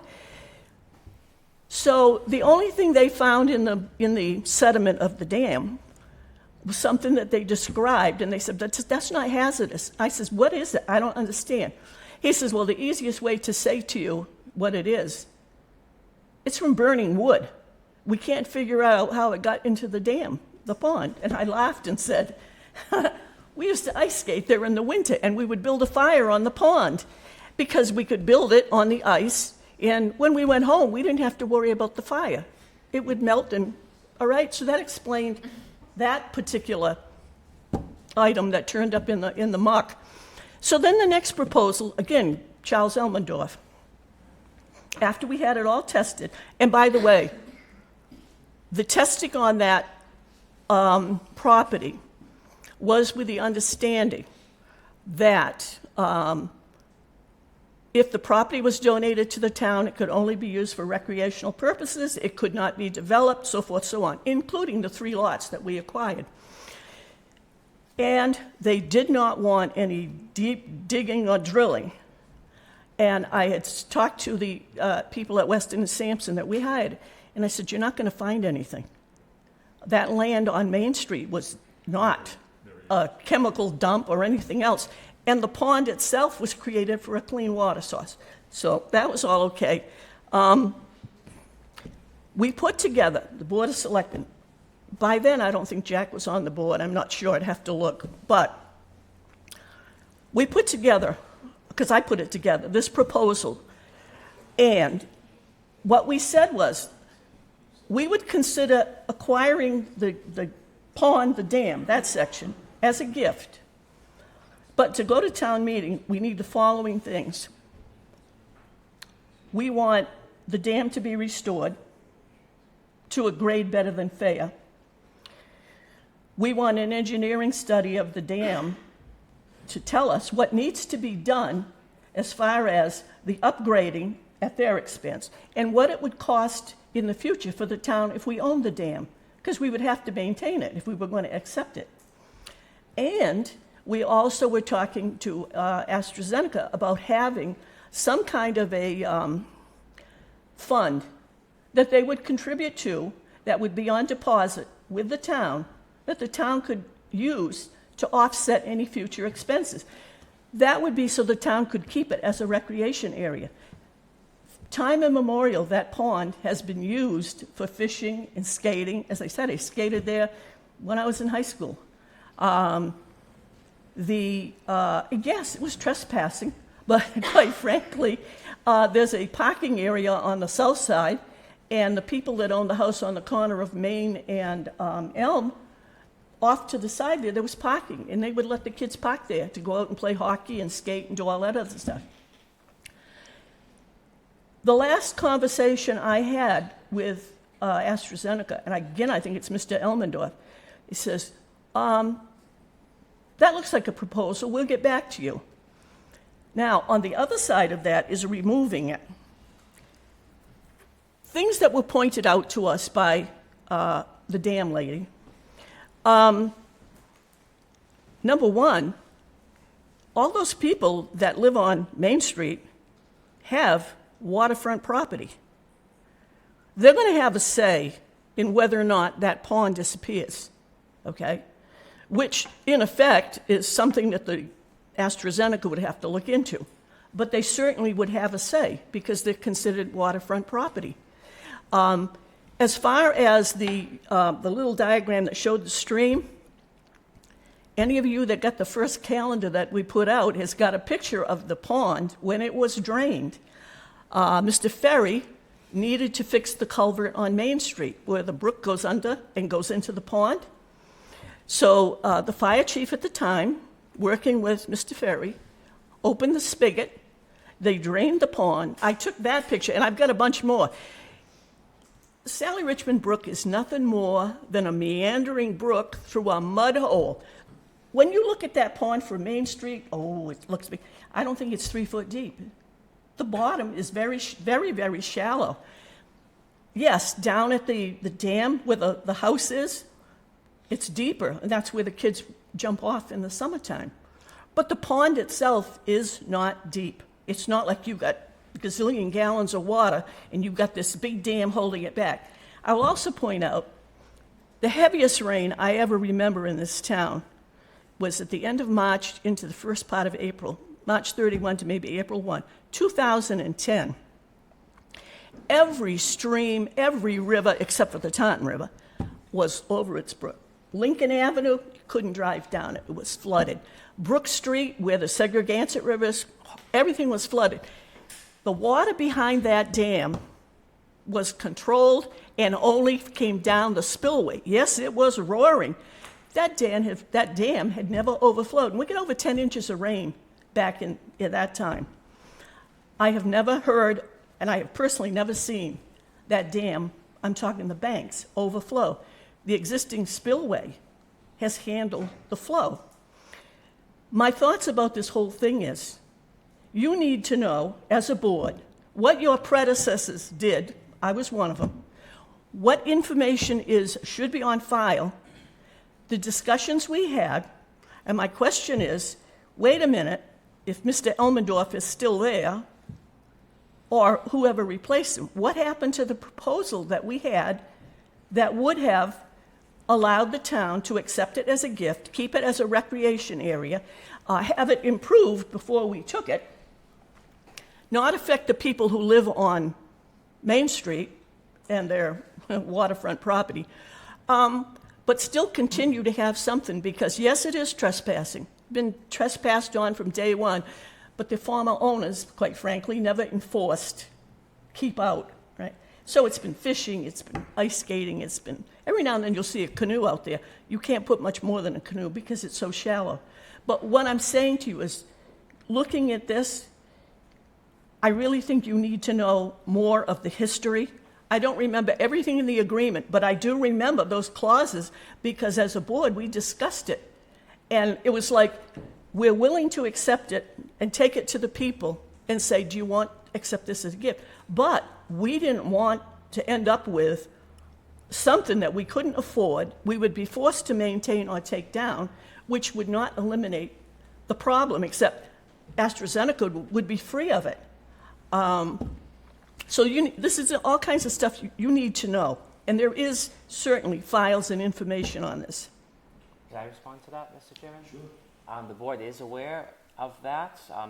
I've heard a lot of this before, and I would say it would be an executive session topic, and I wouldn't want to say anything that could impact the bargaining or negotiating power of the town for that land. So I would say that I believe the board is pretty aware of what you said. Okay, and what I'm saying to you is the part that was public, okay? It wasn't news to me. The part, what I have told you is the part that's public, was public information, and we did discuss it. All I know is, this is the first time I've heard anything about doing anything with the pond, or the dam, or taking it down. Having served on that environmental committee at MMA, I visited dam sites. We actually had a dam removal party out in, I think it was, it's not a little, just beyond Bolton, Lancaster, when they took down a dam and it was restored, and the DEP came up. Big celebration about what occurred. So I'm not taking a position either way. All I'm saying to you is there is, and the public should be aware, there is more to this and the town's involvement than has been mentioned tonight, and what's being talked about is removal. And I'm just saying, everybody needs to know more about it. And yes, executive session, no question about it. Thank you. Just real quick. Sure. Chuck Elmendorf retired at the end of last year, and so I'm not aware of exactly what the offers were. John Paul Rossi is his replacement, and if there's negotiation to be had with the board directly, John Paul will come up and we can arrange that. Okay? Okay? Cool. Doug White, 455 Forest Street. I'm not an engineer, but it sounds to me like the project's going backwards. So if in fact the dam does come down and that water's going to run through, shouldn't that area of the downstream where AstraZeneca was, or Zeneca, whoever they are, where the contamination is, shouldn't that all be cleaned up first and then have the cove cleaned out first and then let the clean water that's above the dam come through? Or fix the dam but still clean that up underneath? And another thing to consider is that's owned by you guys, and I'm sure there's property taxes being collected on that as you own it.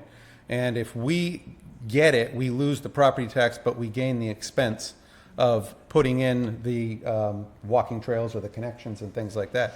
So just things to consider, that if we're going to go further into a negotiation, whether it's to keep the dam there fixed and then work out a deal, or take the dam down after you clean up what's necessary to be being cleaned up down below before any water goes through there and carries it out to the river. So those are just some considerations I just wanted the board and the public to consider on going forward. And it would be the loss of revenue, and it would be the cost of maintaining it, and how much is it going to cost. I'm sure that the bed of that pond is either littered with or has a lot of, just sediment that's been building up underneath that water for years. And what would be the plan if it was to take the dam down to restore that land?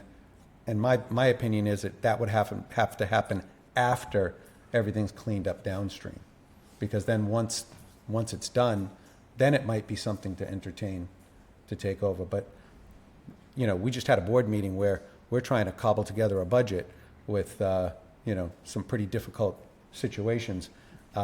Losing even more revenue from property taxes doesn't help the situation. That's all I have. Thank you, Ben. Yeah, the revenue side, not looking at, that's yours. And the tax thing, I get that. Restoration, everything else in there, if we ended up with walking trails, we're not looking at the town to pay for that. The long-term O&M that you're concerned about is the exact reason why our client's concerned about it, right? There's a cost of insurance, of the annual inspections, and then whatever rehab. It's not cheap. So we didn't really see that was fair to try to shift to the town, and the cost, as a book item for long-term O&M is not trivial. So there's a vision there, and the sequencing of the work. We're not concerned about erosion in the middle of the site. We're probably ended up rechanneling part of the brook through the middle of the site to do some of our work. And everything we do is we minimize that migration, and there's ways we do that. A major project over on the Blackstone River right now. We're digging in floodwaters, and there are ways that we do that. That's what we do all the time. So I'm not too worried about the sequencing, and we don't want to wait, 10 years to go deal with the dam. Right now, it's in a high hazard condition. We have an issue. We've already identified the seepage. So even though I told it's like a 2-year permitting hoop, that's trying to fast track this. Now, is the 10-year sequencing that you don't want to wait for, is that the part that's the cleaning up of the I mean, site? Yeah, so take the dam away as a hazard, and we still have to deal with the remediation. And I don't want to wait that long either, but I would rather have that done first. And then if the dam is fixed in the meantime, or the dam water is kept lower, but it's more valuable to us when all of that's done than, the sequence that it looks like it's laying out in right now. Okay. All right. Does anybody else want to? Either on the subject? We're here, take shots. No? Thank you, gentlemen. Thank you. Thank you. Thank you. Okay. Warrant. I make a motion that we return to discussing the warrant. Second. Motion made and seconded. Any discussion? All those in favor? Aye.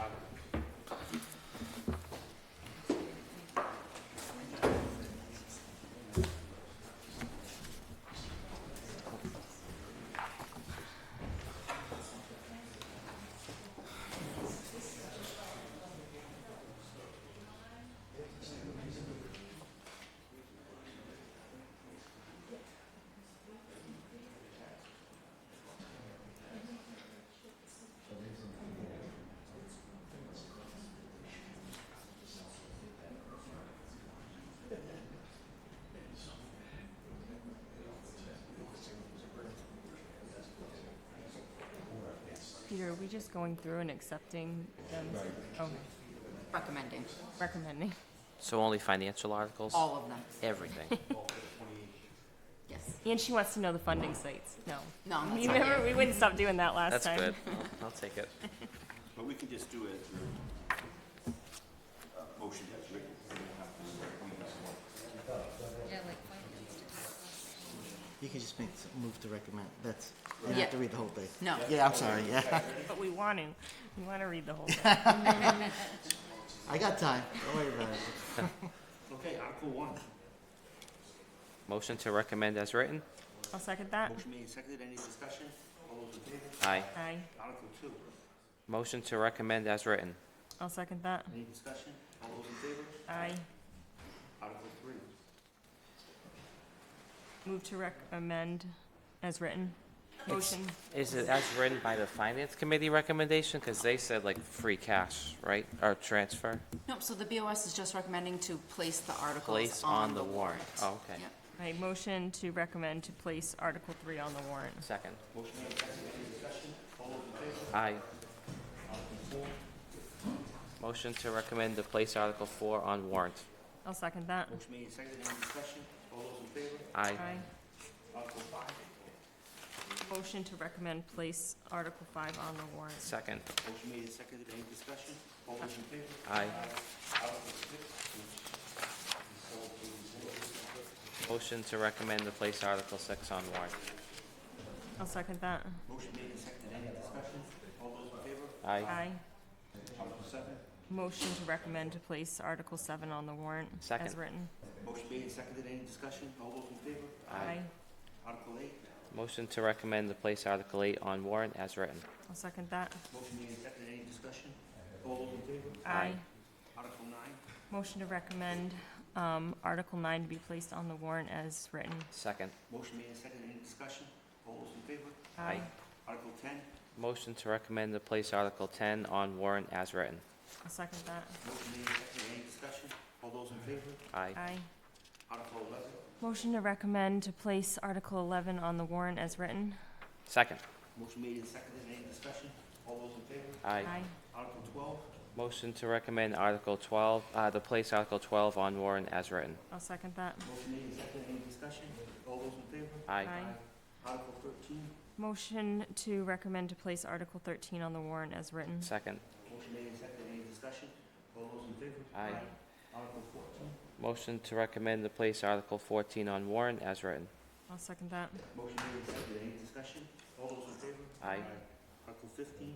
Motion to place Article 15 as written on the warrant. Second. Motion made and seconded. Any discussion? All those in favor? Aye. Article 17. 16? 16. Motion to recommend Article, to place Article 16 on warrant as written. I'll second that. Motion made and seconded. Any discussion? All those in favor? Aye. Article 17. Motion to recommend to place Article 17 on the warrant as written. Second. Motion made and seconded. Any discussion? All those in favor? Aye. Article 18. Motion to place Article 18 on warrant as written. I'll second that. Motion made and seconded. Any discussion? All those in favor? Aye. Article 19. Motion to recommend to place Article 19 on the warrant as written. Second. Motion made and seconded. Any discussion? All those in favor? Aye. Article 20. Motion to place Article 20 on warrant as written. I'll second that. Motion made and seconded. Any discussion? All those in favor? Aye. Article 21. I'll make a motion to recommend Article 21 to be placed on the warrant as written. Second. Motion made and seconded. Any discussion? All those in favor? Aye. Article 22. Motion to place Article 22 on warrant as written. I'll second that. Motion made and seconded. Any discussion? All those in favor? Aye. Article 23. Make a motion to place Article 23 on the warrant as written. Second. Motion made and seconded. Any discussion? We haven't had any discussion on Article 23. Do you know if the building commissioner will be there to present this to the townspeople? Planning board will be. Oh, this is the planning board? Yeah. Okay, very good. So none of this was the building commissioner? None of these? Oh, I'll find out. All lines carried. It's quite back there. Actually, I don't even know where it is. Okay.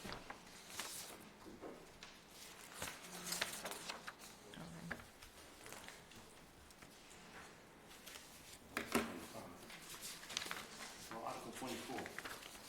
I'll make a motion to place Article 24 on the warrant as written. Second. Motion made and seconded. Any discussion? All those in favor? Aye. Article 25. Motion to place Article 25 on warrant as written.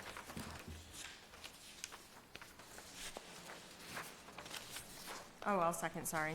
Motion made and seconded. Any discussion? All those in favor? Aye. Aye. Article 26. I'll make a motion to recommend to place Article 26 on the warrant as written. Second. Motion made and seconded. Any discussion? All those in favor? Aye. Article 27. Motion to place Article 27 on warrant as written. Second. Motion made and seconded. Any discussion? All those in favor? Aye. And 28. Make a motion to recommend to place Article 28 on the warrant as written. Second. Motion made and seconded. Any discussion? All those in favor? Aye. And then coming into silence. Okay, very good, thank you. Nancy, did she leave? Oh. You're holding down that side of the room. I had to move, I couldn't see the screen. See the pictures and read what they said. By the way, that pond has never been a bathtub full of scum and everything else. Absolutely not. The kids wouldn't have been swimming in it, and the people wouldn't have been fishing. So I asked to be placed on the warrant because I got the final report on the 2024 Pan Mass Challenge. They raised $75 million, which I think was a little more than their goal. I'm not sure what the upcoming goal is going to be, but it's going to be higher than that, I'm sure. Just to give you some quick facts, upcoming Pan Mass Challenge, for those of you who volunteer, August 2nd, is the first Saturday, and that's when they come through Dayton. And August 3rd is when they start out from the Maritime Academy and go on to P-Town. So for all the residents that stand out there and cheer them on, and the people that volunteer and do everything else, August 2nd will be the day they come through Dayton. The team I support, Hell is on Wheels, Eric Heller just made a personal note in his appeal for funding. He says, "This year I will be riding to celebrate my brother Steve's recovery from lung cancer to a large degree thanks to very early detection." He's lost both of his parents over the years to different kinds of cancer, and they always volunteered. So it's kind of poignant when he talks about his family. The major concern is the potential cuts in funding at the federal level, so they're really concerned about being able to raise funds, I guess, to offset what they anticipate might be cut. So this is all part of what they are writing for. In your package, there was a pie chart. I'll hold this up. Maybe the camera can pick it up. This way? This one's in color, so it shows a little better. The largest part that you can see, which is 19.5, which is the, if you will, the quarter of the pie, it goes to pediatric oncology, and the next largest amount, 10.3 million, is hematologic oncology. This is the first time they've done this, but I think this is really interesting because you can look at it and very quickly see where the money goes. So I just want everybody to know August 2nd is the day. They'll be coming to Dayton. All of those who stand out there year after year and cheer them on, the volunteers and everything else. We're looking forward to that again this year. And I'll probably ask you to let me make another announcement before August the 2nd. Thank you. Thank you, Nancy. Right, are we on?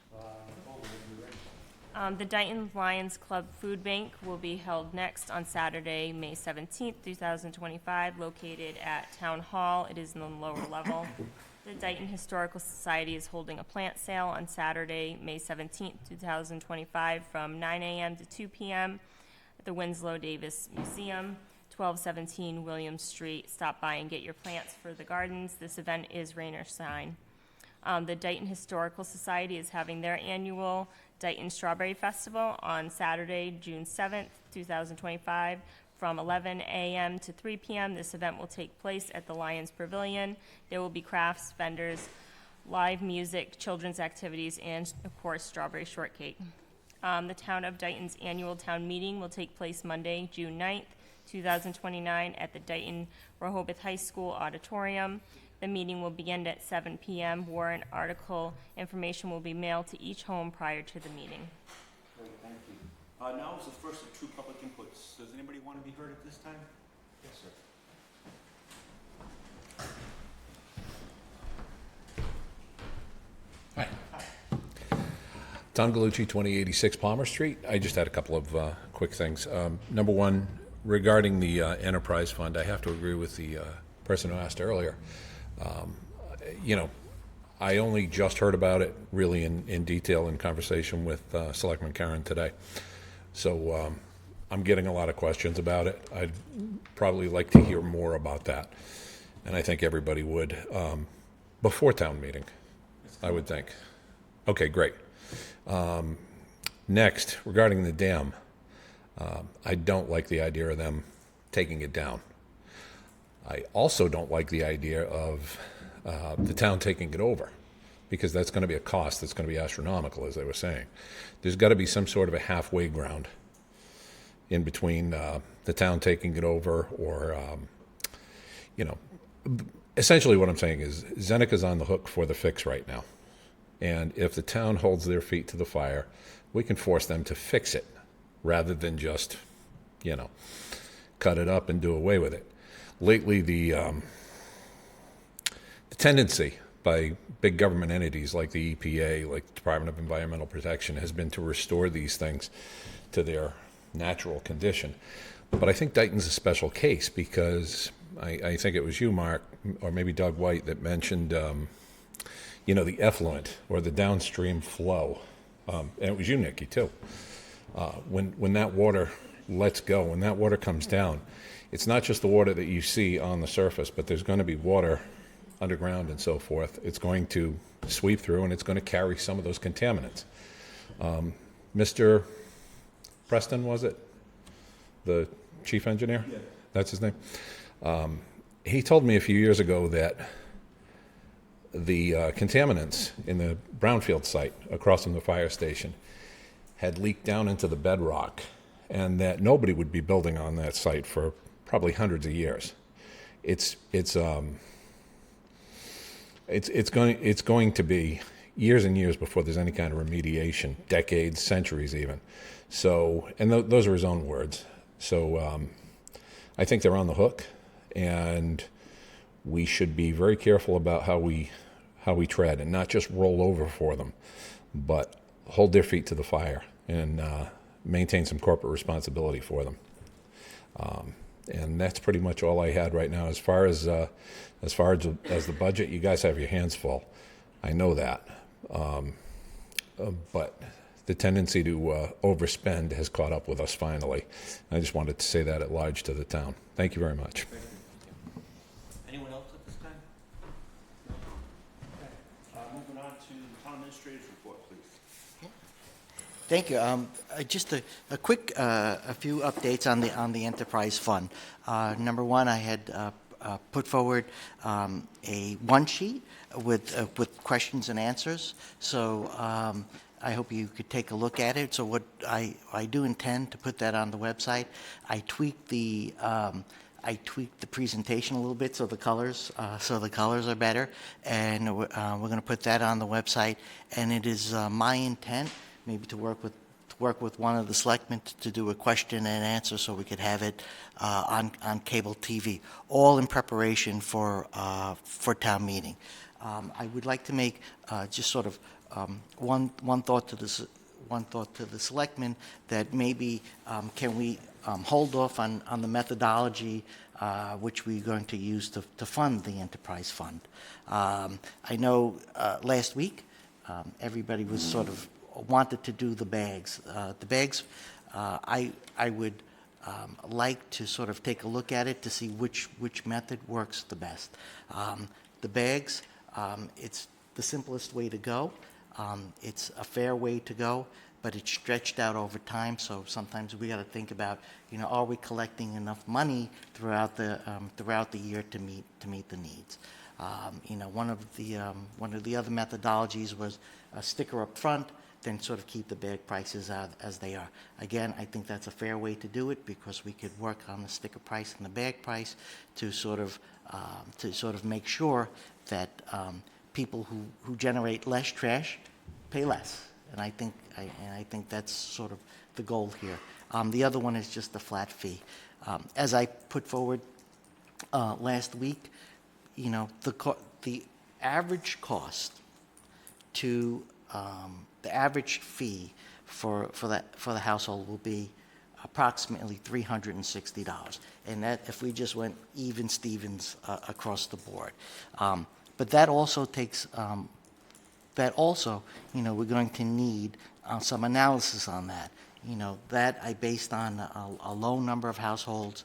Not to get in the weeds here, we have 2,911 households. I based it on a DEP number that 2,630 households, and I was at a trash symposium today, and we saw that the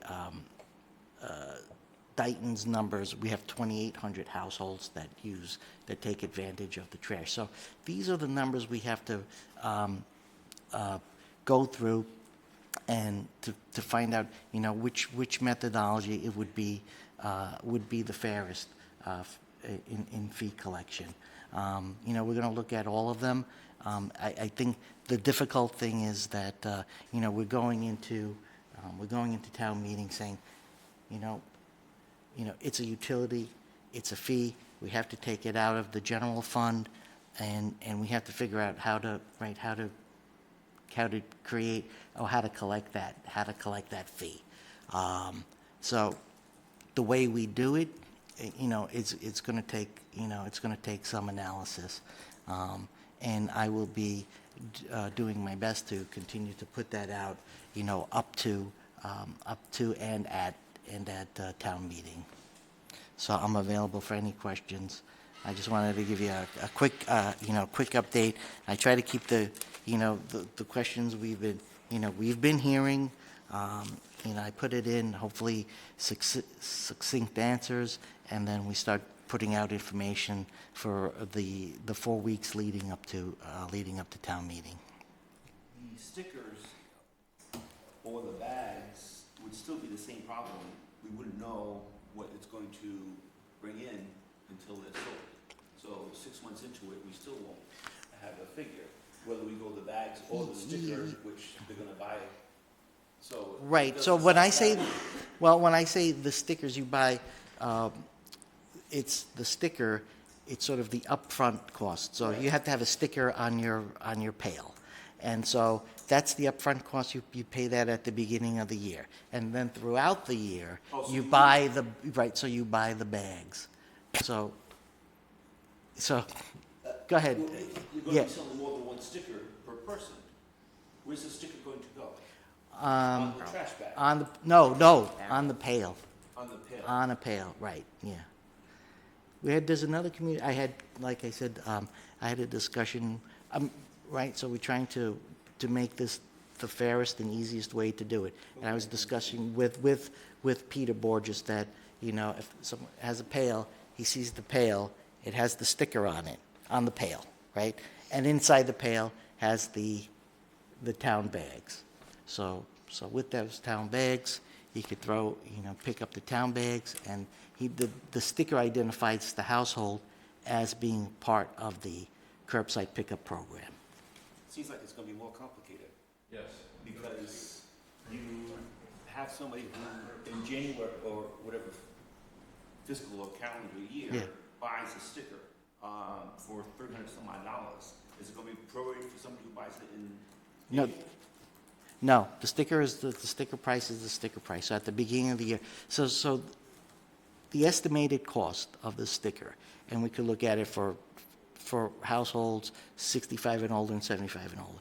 Estimated cost of the sticker is $200. So. Okay. Nicole, do you have any? No, I don't have any questions. No, I select the idea just of eliminating the sticker and going with the actual cost of the trash bags. Do you still think that's a possibility that we can explore? No, we're going to explore. Okay. Yeah, we're going to have to explore all the possibilities, but I think in general, it will be presented to the selectmen as to what ultimately, if enterprise fund passes, what direction to go into. Because I was hoping at this meeting we were going to make that decision, so then at our May 28th meeting, we could work on getting more information out to the residents on that.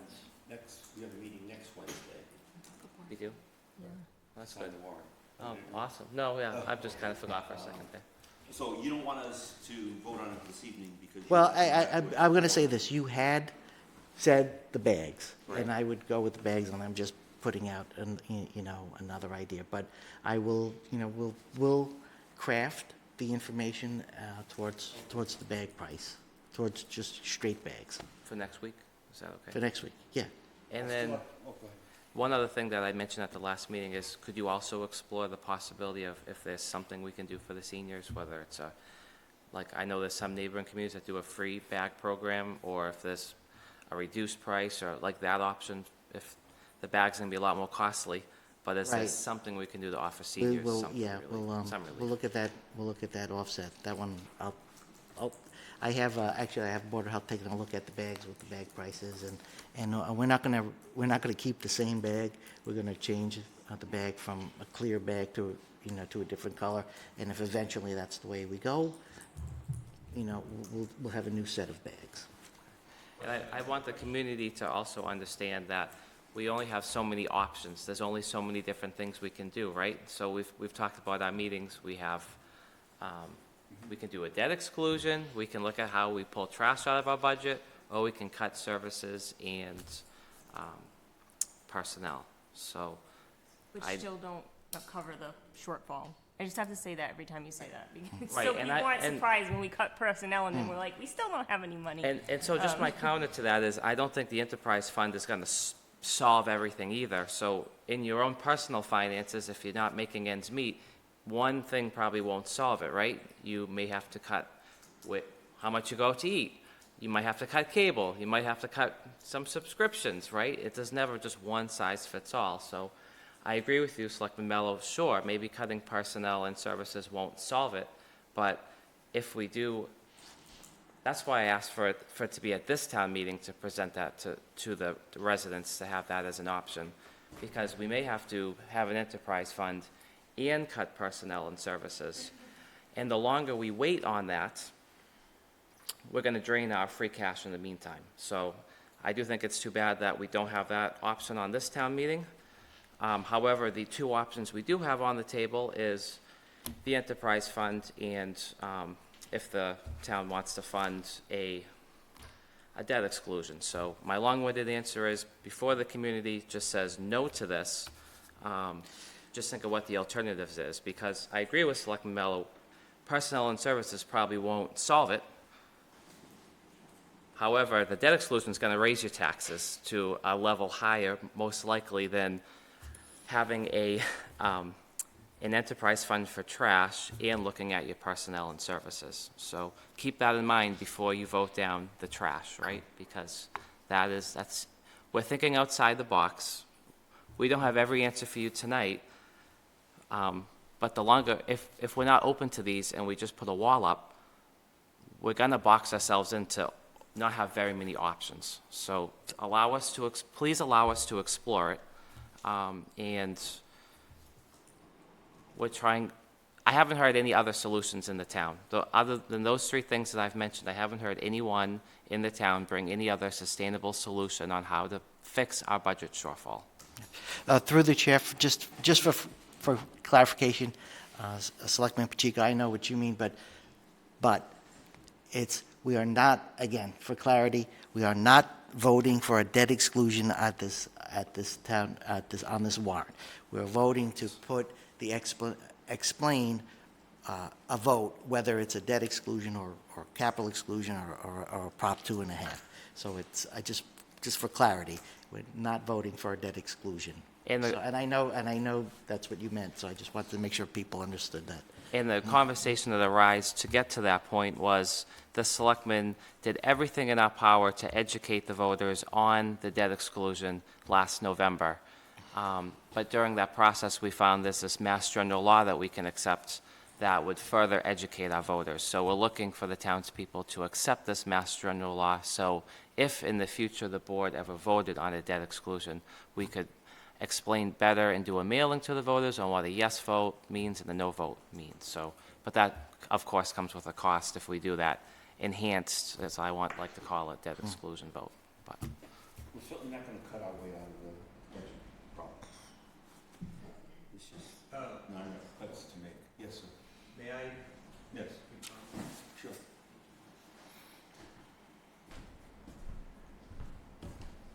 Bob Perry, Stanzione Drive, 1531. I actually came here for another reason, specifically Article 21, excuse me. But listen to this discussion. I'd like to clarify a couple of points. I am a member of the Waste Reduction Committee, and I am not speaking for the committee, but just a little bit of background. Number one, the reason the price of the bags went up, we did a very detailed analysis of how much appropriated funds were paying for the trash program, et cetera. We raised the bag to try to lower the amount of appropriated funds, as well as in concert with pay-as-you-throw, do two things. Number one, the person or persons that threw a great deal of trash away should pay for what they throw, as opposed to using appropriated funds at 100% level. Somebody like Lenny, who throws away one bag a week, is supplementing me throwing 10 bags a week, okay? And that we didn't consider that fair. Okay, that's why we generated additional cost increase, or we proposed a cost increase to minimize funds, appropriated funds, and to make the system fair, number one. Number two, different subject. Selectman Pacheco made a point regarding education. I would propose this. We certainly are not in a financial position to do what I'm about to propose at this point in time. But I think there's a great need for education on these particularly thorny issues such as the one we've discussed here in Enterprise Fund. And I envision something like when you see, for instance, the last state election, we had voting on various articles. Just a synopsis of, if you vote yes, this is what it means. If you vote no, this is what it means. Because when we went into the last meeting and looked at the debt exclusion, if you looked at Dayton social media, I don't even need to tell you what it was, radiating in all directions, the opinions. And I think it's important that when we get into thorny issues such as enterprise fund or something that requires a change to what we're doing, or spending a great deal of money or going in a different direction, I think it's critical for the board that proposes it, the subcommittee that proposes it, et cetera, to put together a document like that, and whether it go out, it should go out in all media, electronic media, and depending upon, I would say, the complexity of the issue or the monetary amount involved in the issue, maybe even a mailing, okay? But get the word out there so to minimize the confusion factor. That was essentially it. Thank you for your time. Can I just piggyback off that for a second? That's a great point, and we are going to be doing a mailing with the warrant, so it'd be really nice if maybe we can work on adding a page or two to the warrant that kind of addresses the enterprise fund. I don't know how the board feels about that, but if we get creative, perhaps at our next meeting, we can put some more information on the warrant on the enterprise fund to give residents some more information on it. Can I add Like something the that- one sheet. In regards to that, what he just said, getting stuff out, the strawberry vine, could you ask if they could put this I in could, yeah. strawberry vine? All right, thank you. And I had one more key point, and thank you.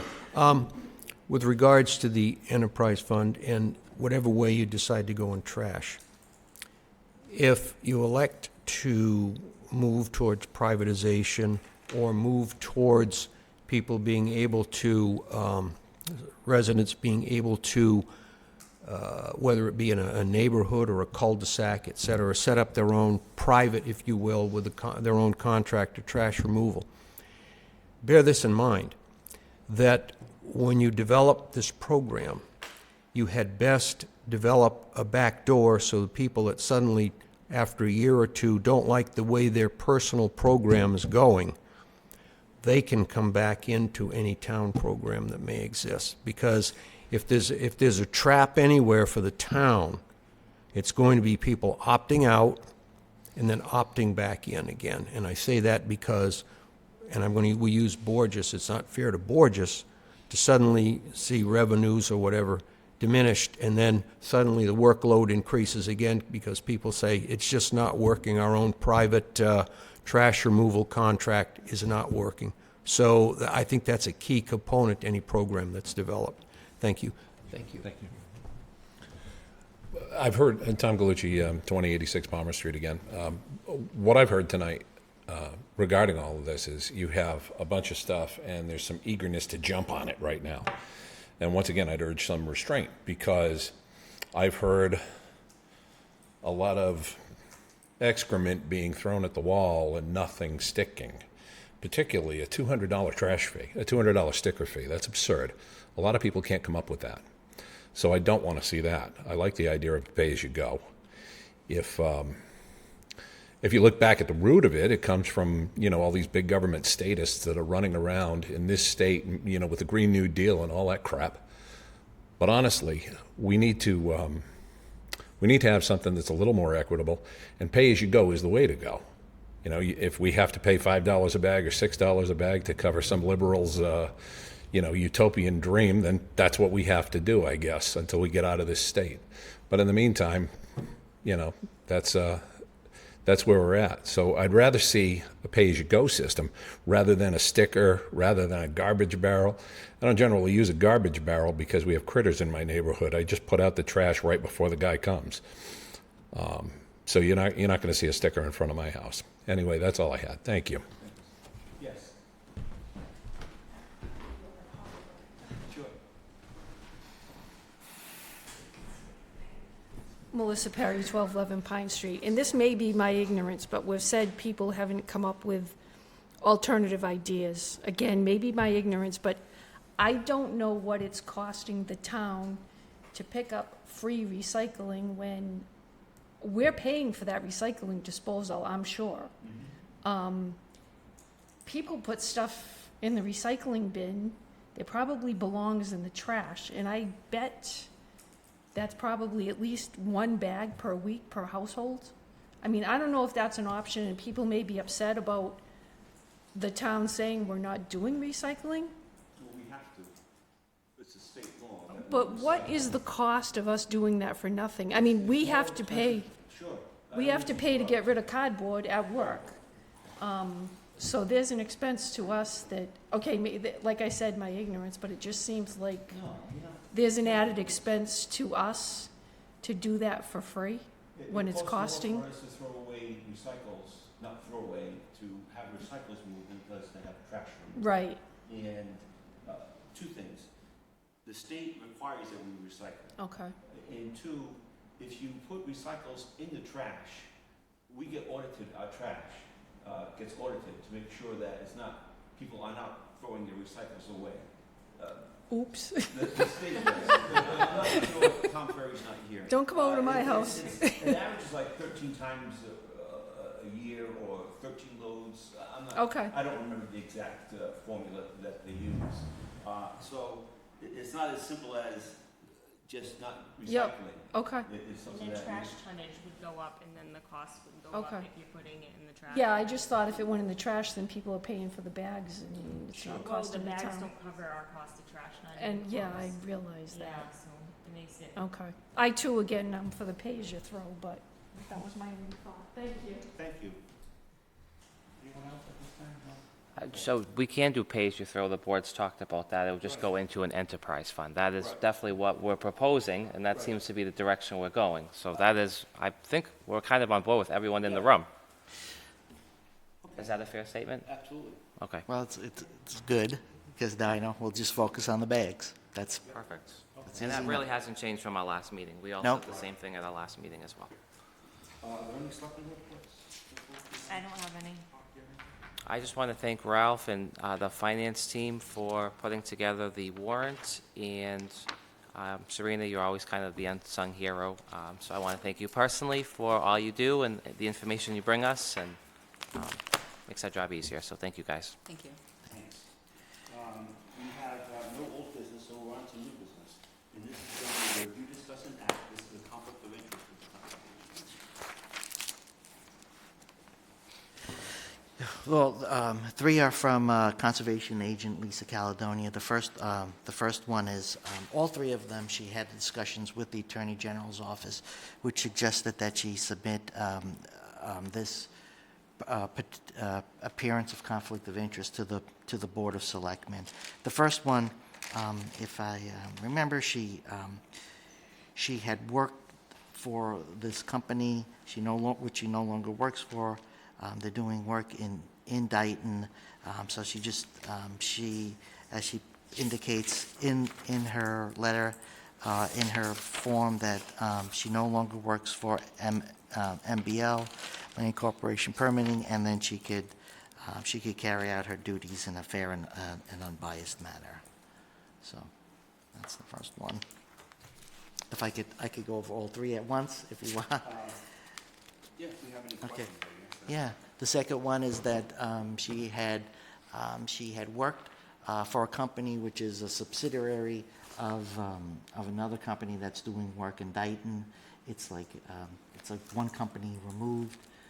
Again, she states that she'll be fair and impartial in carrying out her duties, the performance of her duties.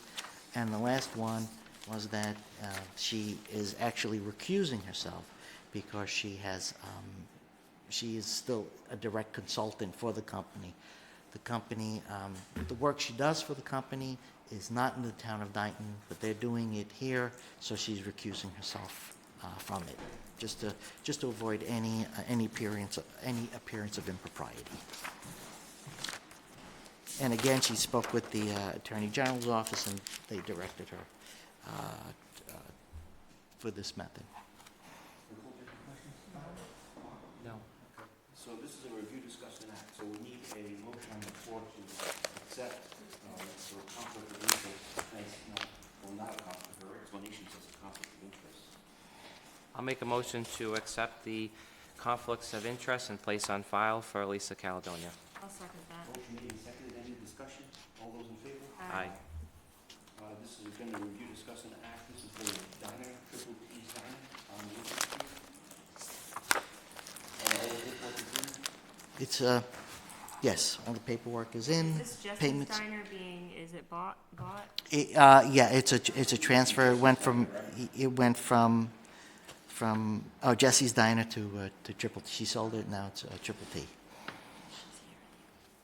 She is here in the audience if you want to ask. Congratulations. Oh. I'm sorry. You were here a couple weeks ago, weren't you? No. No? Okay, I'm sorry. Thank you for sitting too early. That's okay. Great, thank you. I learned a lot about a dam today. Do you live in Dayton? No, I live in Rehoboth. Oh, God, so, sorry. That's okay. I don't have any questions. Good luck, guys. It's, you've been here before as Jesse's place, so we'll continue to go as what we go through. So thank you. No, I don't have anything, thank you. No, I have the same thoughts as Selectman Karen. Thanks for continuing to have business in town, so fantastic. Okay, so we need a motion to approve the license. I'll make a motion to approve the common vic license for Triple T's Diner, 2035 Winthrop Street. I'll second that. Motion made and seconded. Any discussion? All those in favor? Aye. Thank you. Congrats. Thank you. Thanks, you guys. One. Good luck. Approval of the warrant. I make a motion to approve the warrant paid by May 15, 2025, 46/8/25 for $127,273.88, and 46B-25 for $285,776.85. I'll second that. Motion made and seconded. Any discussion? All those in favor? Aye. There's no correspondence, so it's approval of the minutes. I'll make a motion to approve the Board of Selectmen special meeting minutes of March 31st, 2025. Second. Motion made and seconded. Any discussion? All those in favor? Aye. Make a motion to approve the Board of Selectmen regular meeting minutes of May 7th, 2025. Second. Motion made and seconded. Any discussion? All those in favor? Aye. Public info, one more time. No? Okay, adjournment. I'll make a motion to adjourn. Second. Motion made and seconded. Any discussion? All those in favor? Aye. Good job, guys.